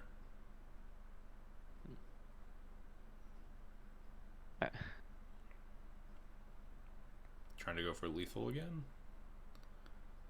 This should work, right? Yep. I can't think of it. So just port upkeep, so no white sources. And I finished the game at 55 life. There were like 900 plows. Oh, did Patrick mistap there? He's saying that he tapped his planes when he didn't need to, and then gets got by the port. Looks like it. Yeah. Wait. So no when he plays the Nar set, it looks like. So it could be correct. Oh no, when he. Wait. But did I rewind too many turns? Yeah, I did. Whoops. So here, let it get to the next turn, because this is the attack jump block. It's the following turn that he taps the planes. Okay. So maybe I misplayed. Get Yeah. Cauldron. No, he messes up his mana. Ah, okay. He's So- supposed to leave up double white to not get ported and lose. So he picks up the thing. Yeah. Okay. So he Play- taps the oh, plains Narset. here Okay. with Okay. the Yep. Narset. And he Yeah, he leaves up taps the single plan, white. yep. Grabs Plow with Narset. And then I just draw step the plant. And he has to kill the. Although you still have two lethal things. So does he have like second? I was about to say, unless he has another removal spell in hand, what's the? Yeah, he needed the 2 sword to play shots. I think there was 2 in the Oh, yard. he could have. We know he doesn't have enough mana to. Oh, he has Plow, Snap. No. But if you snap, no, you couldn't. Snap wasn't working because if I tap draw step, so you plow one of my thing, you just snap in response to the And then he port. doesn't have enough mana to cast the second Plow. But you don't have the second white source because I just tapped the white source. He has a 2-1 And I play. just go, yeah. But he could still have the 2-1 in play, and the 2-1 doesn't beat Cauldra because it has. Oh, I guess he could Plow the Cauldra and then snap to chump block the giant thing to stay alive another turn. He loses his white source that he needs to kill the Cauldra. If he has Snapcaster Mage here, he could chump block your 6/6. But he can't chump block the Cauldra because the Cauldra kills him. Okay, Yeah, that's anyway lethal. He stays alive. Yeah. So yeah, just board the white and game's over. Yeah, okay. That makes sense. Caudra's never in play to get plowed. Well, if he has 2 white sources, right? Yeah, if he has 2 white sources, the white source gets ported, and then he just flashes in Snapcaster Mage instead, and then has the other mana up still. Likely just treading water rather than actually winning the game. The Batter Skull plus Cauldra with a bunch of mana is like he's probably just going to bleed out a little bit slower in that case, but yeah. Yeah, the living weapons equipment are just so good against control, just resilient threats and yeah. Slowly generating value. This hand is very mediocre. Yeah, this hand is not good, but anyway, I have 3 land drops and stuff to play. So. Yeah, I don't hate this hand in terms of just like not really mulliganing against control. You have a 2-drop, you have some 3. Yeah. My only issue here is that like I do kind of hate like these heavy removal hands versus these Jeskai variants right now because they're so light on actual stuff. They'd have like a couple of mentors and that's usually about it. Versus the old Uro decks where your Plows and Solitudes could usually find targets with like endurances. And I think they run. I have to be sure, but 2 or 3 mentors. Yeah, it's usually 2 or 3 mentors. And we did see a Timeless Dragon before. So 2 mentors, 3 snaps, 1 timeless, and no more mentors in the sideboard. So yeah. So this hand wasn't great, but you need to keep the Sword to Clochette and Solitude awkwardly enough. Because you need to you need to be able to answer mentor. Yeah, mentor is the way you lose this game for sure. Yeah, it's the only way to lose anyway. Yeah. I like the Wasteland here over the Thalia when they have 2 mana up. And to play around the Force of Will or I just prioritizing the fact that they could reach the 3rd land drop. Yeah. To cast Planeswalker, so makes sense. Plane cycle here is probably more reasonable. So you could cast Thalia here, but it's like pretty clear that they probably just have Source of Plowshare. So it's a little bit more interesting to let them like tap out. And in this spot, it's quite good because Commando is actually clutch here because you can either just slam the Commando end step or plane cycling the Timeless Dragon, and you can carve out quite well according of what they do. So.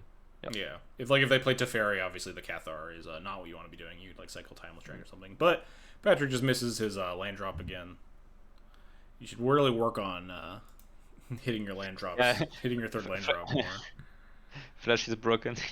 No, Defentaxis is playing with Flash, so yeah. And now we have Thalia with Caracas back up. Yep. So Thalia, then land the Caracas. Snapcaster trade with Cathar Commando deal. Okay. And now we have protected Thalia, and they don't have like 3 mana Planeswalker here. Or 3 mana at all.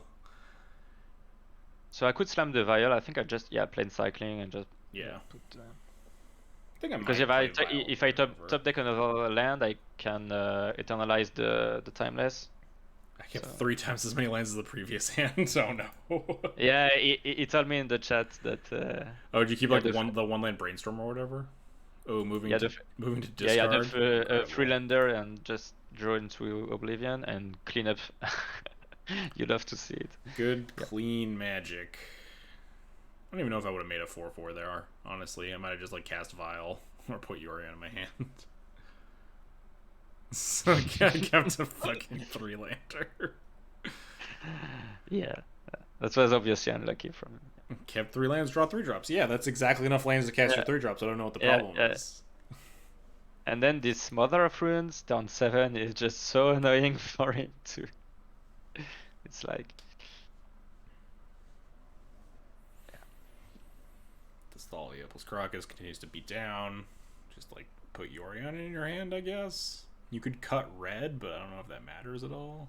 Oh, and this just gets to... Oh, jeez. Yeah. Just Arcus suited. Yeah, with Thalia backup, so yeah. Yeah, so there's no you can force of counter, will. yeah. Yeah, that's dirty at this point, but yeah.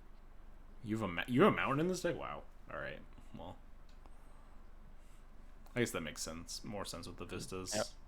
And I still have nothing to do, just keep my card in the hand and... Yep. Yeah. I mean, you don't need to do anything. You have plenty of reactions. You don't want to like overextend into like a weird like land drop Supreme Verdict or whatever. Yeah, and flash yeah, because it is on 2 life and you have like a Supreme Verdict on stupid stuff and just kill him right away. The classic flash threat. Yeah, it makes sense. The same reason that I'm playing the basic mountain in red-white D&T. Just because it's important in the Wasteland matchups. Yep. See how broken flash is? Yeah. The best 2-drop flash 2-drop flash creature won. Cathar Commando better than Snapcaster Mage. So which mountains are you playing in the red-white version? Yeah, I have the same one. And then I have a matching mountain.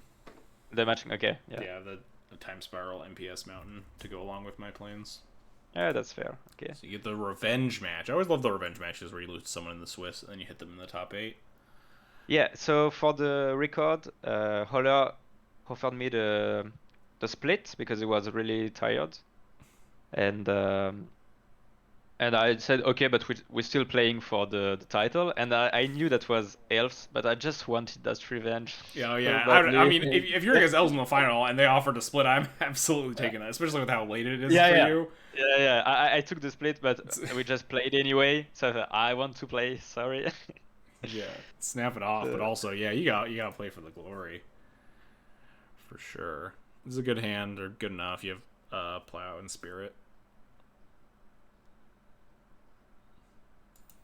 Yeah, Holly has been a really nice opponent and really nice guy. Yeah, against Ollie and also against Nettle Elves, it's just like kind of a pretty nightmare matchup. Yeah. Spirit of the Labyrinth, hope he kept a glimpse hand. I wanted to play anyway for the title. It's not every day that you go into the finals of Challenge, so... Yeah, for sure. Alright, no draw on Spirit. This is looking okay. Still scared of a natural order here. Nothing we can... I guess we can wasteland this Cradle. Do something about it. Yeah, keep drawing planes like a good Death and Taxes player, but yeah. Planes is broken. I don't... So trade with the Symbiote? I don't know if I love that attack.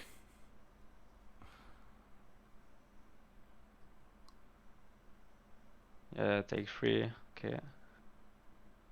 Another Visionary and the Spirit. Yeah, yes. That's a 1/1. Cycle Dragon. So we get to make our 4/4 or not. John, you have to notice that every time I cycle the Timeless, I grab the basic planes and not the snow-covered one. So I have the respect for that.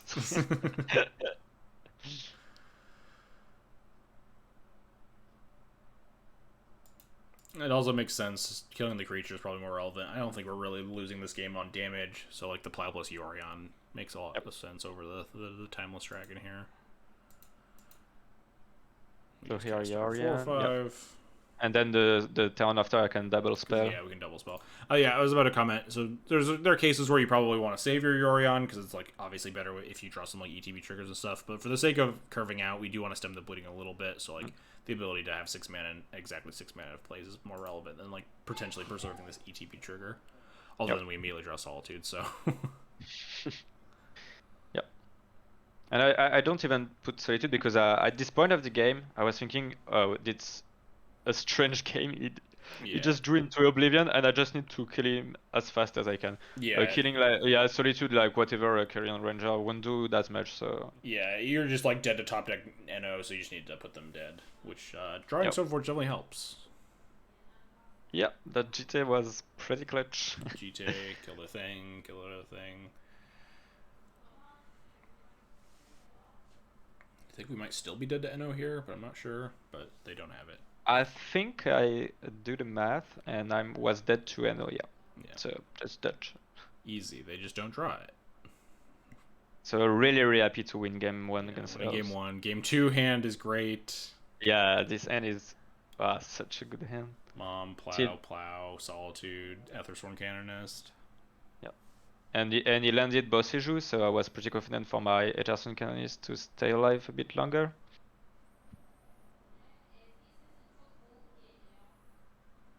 Grab GT, yeah.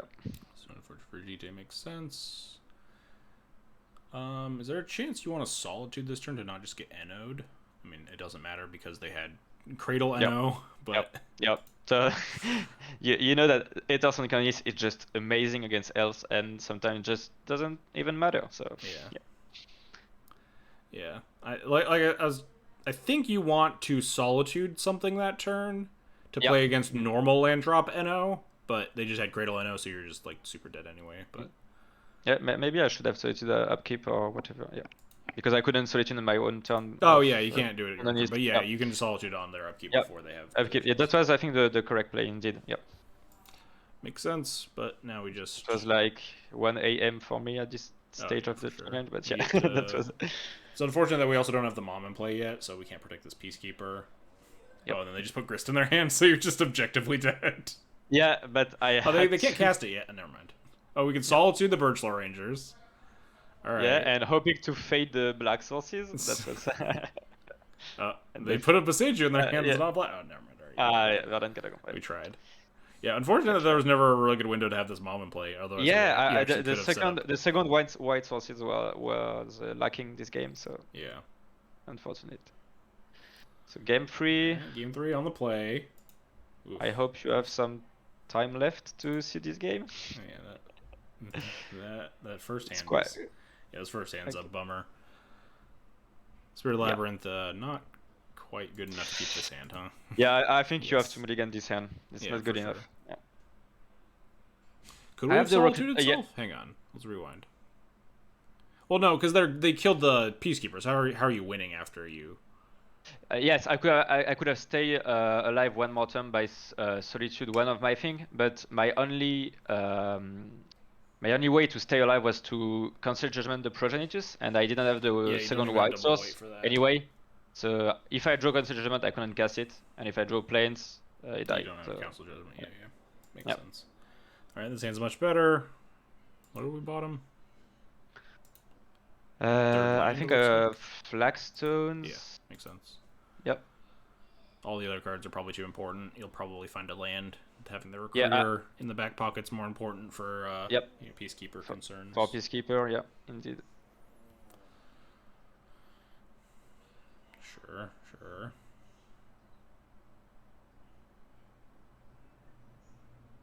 So grab the Peacekeeper.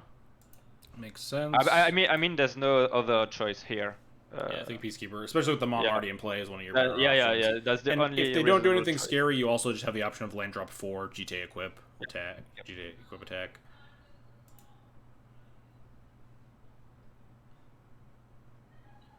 And actually, you can. That was the turn after. We can talk a bit about it, but they play. They play Basilu. So I tank quite a bit at this very moment. So since I drew the second mom, I just want to try to get the hard lock.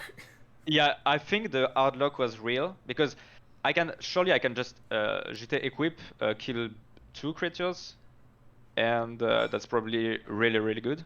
I have to admit.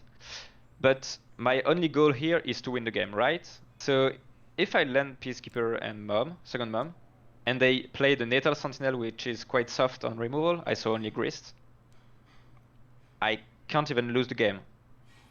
It is a little scary if they immediately have Grist. Like if the next turn they play land Green Sun Zenith and then just start upticking on the Grist, to try to like, Yes, but I still have my mom to protect the peacekeeper. Yeah, you have the mom to protect it, but like the grist can just put. I guess the grist takes like it can't ult kill you for a while because you're still at 20. Yeah. You'll have a lot of time to draw lands to like Yorion Recruiter, go get like a Skyclave, or just draw a Skyclave, stuff like that. Draw Yeah, yeah. So I think I'm quite happy about my play because it's quite narrow. But if they draw exactly like a nonsense glimpse turn with Cradle and they just combo me the turn after and I lose the game, I will be so sad because if I play really tough for them to kill you here, unless they have like if they have Force of Vigor for your GT, or if so you get to like kill the Dryad Arbor and the Visionary with your GTA on the trigger here, or if they block, you kill like the Nettle Sentinel and the Dryad Arbor. Yeah. The thing is, should I play GT and hope to fade another turn, even if I kill 2 of their stuff because they block or didn't block and kill 2 Dryad plus Elf? It just seems so hard. They seem so hard pressed for them to actually like kill you because they only have 1 non-summoning sick creature. I guess if they have 1 plus the creature, that's enough. If they have like a nuts, I'm not enough of an elves expert to know how likely it is you could die from like a crazy like glimpse. Turn. If they just like glimpse, heritage druid, land, 3rd elf. Yeah, it feels like you can definitely die there. I think they can win, and you will see what they did. Well, obviously they had the free body on the, so that's not the same turn, but well. So I decided to go Peacekeeper second mom because it was the Nettle Sentinel elf list, and I thought that there are only 1 or 2 removal, and if I go to my next turn, I just win the game. Yeah, they can't kill me anymore, and just grist 3 times with ultimate. That was the only. Well, okay, so, and this turn was, the combo off a bit, just draw. You can't F6, that's the only issue, because there's a mom, but.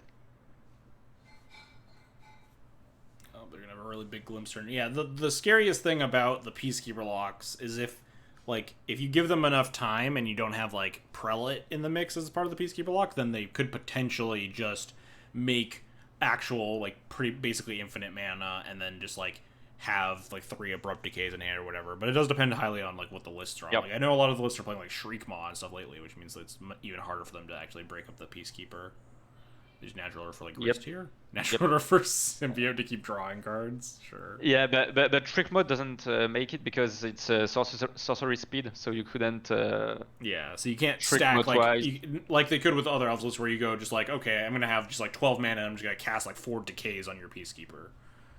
In response to like all them other runes activations. If all they have is like Grist and Shriekmaws, then it's a lot harder for them to do that. So I was betting on the fact that that was the Nettle Sentinel list, and that then couldn't win from this spot. That was the, except by killing me with Grist, but that was like in 20 turns I have to top deck like a Rookster and a Skyclave Operation. So yeah.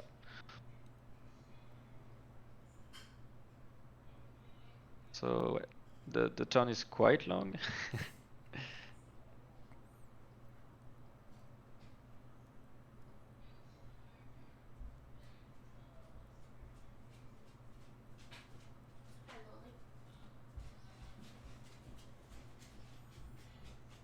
Yeah, the worst part about this is your inability to F6. Yeah. Green Sun for 3, this is when they get the Grist, because this is their only game plan. They have so many triggers I might gamble at F6, you like to live on the edge. Yeah. And at this point of the game I was thinking, anyway I will win with the timer. They couldn't kill me with Grist. So... yeah. And I learned something in this game, is that the second line of Progenitus is, if Progenitus would be put onto a graveyard from anywhere. Yeah. No, it's not shuffle, it's just put it on the bottom of the library instead. So you couldn't Lion Sash the Progenitus. Yeah, there's no window to Lion Sash it. But there's no window. The other thing they can do, even without Progenitus, they can just cast Green Sun Zenith, and Green Sun Zenith shuffles itself in on resolution as well. So if they just Green Sun Zenith an empty library, they also can't deck themselves. Yeah, indeed. But they just went to clean up step anytime and go to Progenitus, but I have no window to Lion Sash it. Yeah, because it doesn't actually it's a replacement get effect. into the graveyard. Yeah, never replacement effect. And I didn't know. But yeah, they only have 9 cards left to play the game, which is probably just like not enough to actually kill. Yeah, they're just trying to ult you down, but that's going to take a long time. You just need to draw a few lands. Yeah, also they might time out before they can Grist ult you like 2 more times. So I get Grist ult for 8, and I was thinking, okay, 2 more Grist ult, I have to find just the Skyclave or Recruiter, and it's over. Love the Spirit of the Labyrinth top deck after like the huge pop off turn.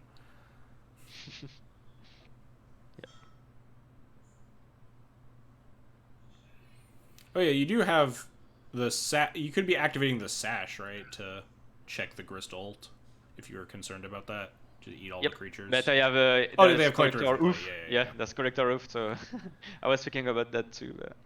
Yeah. But now we just 1 land or this. So yeah, we can now potentially Solitude the Collector Roof if we need to, but the Grist isn't super close to ulting, so we'd rather try to draw land. Yeah, but I think I just Solitude it anyway and try to. But yeah, I think this also means that you can't. Yeah, at this point of the game, I was just winning by timer, so. Yeah, here it is. Oh, we just draw Recruiter too. Deal. Recruit Skyclave. And yeah, you have all your what a way to win on a the battlefield. Too. Just like I was at the same time I was so tired and exhausted, and I was at the same time I was so happy about this game. It's so funny to win against Elf with 1 card in the library. Yeah. The Peacekeeper locking elves out of the game. Yeah, all these insect and stupid elves that can't do anything. God, yeah, that's a very spectacular finish to a challenge win. Love that game. Yeah.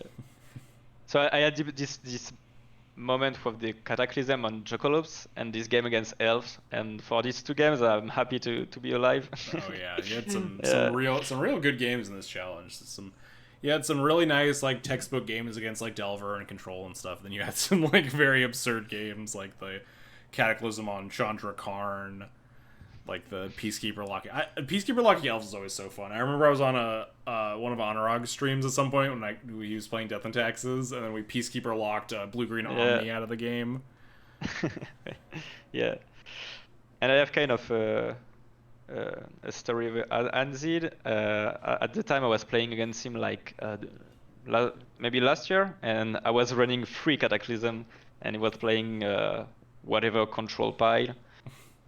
And I was casting Cataclysm, just Force of Will, and then he took his turn. I saw the stream afterwards. He said, okay, I have to play around just the 2nd Cataclysm and game's over. He top deck Force of Negation, and okay. I took my turn, 2nd Cataclysm, and just got Force of Negation. And then I go to like 3 life, he say go. Took my turn, draw 3rd Cataclysm, just cast the 3rd Cataclysm, and I saw the stream afterwards. Oh my, holy shit, you're in the fucking 3rd Cataclysm. I think I might remember watching that. Yeah, and there was people in the chat like, I think I'm gonna buy it, the 3rd one right now. Yeah, that was some good magic. Maybe not competitive one sometimes, but just happy to have some these kinds of games. Yeah, for sure. All right. Yep. Well, thanks for coming on. I love watching some good Death and Taxes content. Those are some excellent games. Yeah, a lot of mistakes, but yeah, no one can play a perfect challenge for sure. Everyone, especially when you go back and watch, it's always easy to point out all the places where you made mistakes. But in the heat of the moment, it's tough to play perfect. And you played very well. Those are some really good games. Yeah, so thank you very much, and I was really happy to share this stream with you, and thank you again for this invitation and all the chat reaction, and we have some good times, good vibes, D&T here. Yeah. It's a great time. All right, let's see who we can host. Is Interplay still streaming? What is this shit? There is Anzid. Yeah. Oh. Interplay looks like he's playing Modern. He might be playing Modern between rounds. Although I don't even know what Honorog's playing. I'll go host Interplay. Honorog has enough viewers. Yeah, indeed.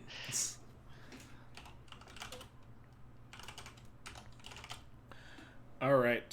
Thanks everybody for watching, and obviously thanks again to IsolatedSystem for being here. Shout out to him. Yeah, great, thank you a lot. great series of matches to watch. Happy to Yeah. put that out into the world so more people can learn. Watch some of the D&T experts go at it and see some really expert gameplay. But anyway, thanks everybody for watching. Go say hi to Into Play for me. Catch you guys all whenever I stream again. Very random nowadays, just whenever I feel like it. All right, catch you guys all later. Thank you anyway. Bye bye. See you.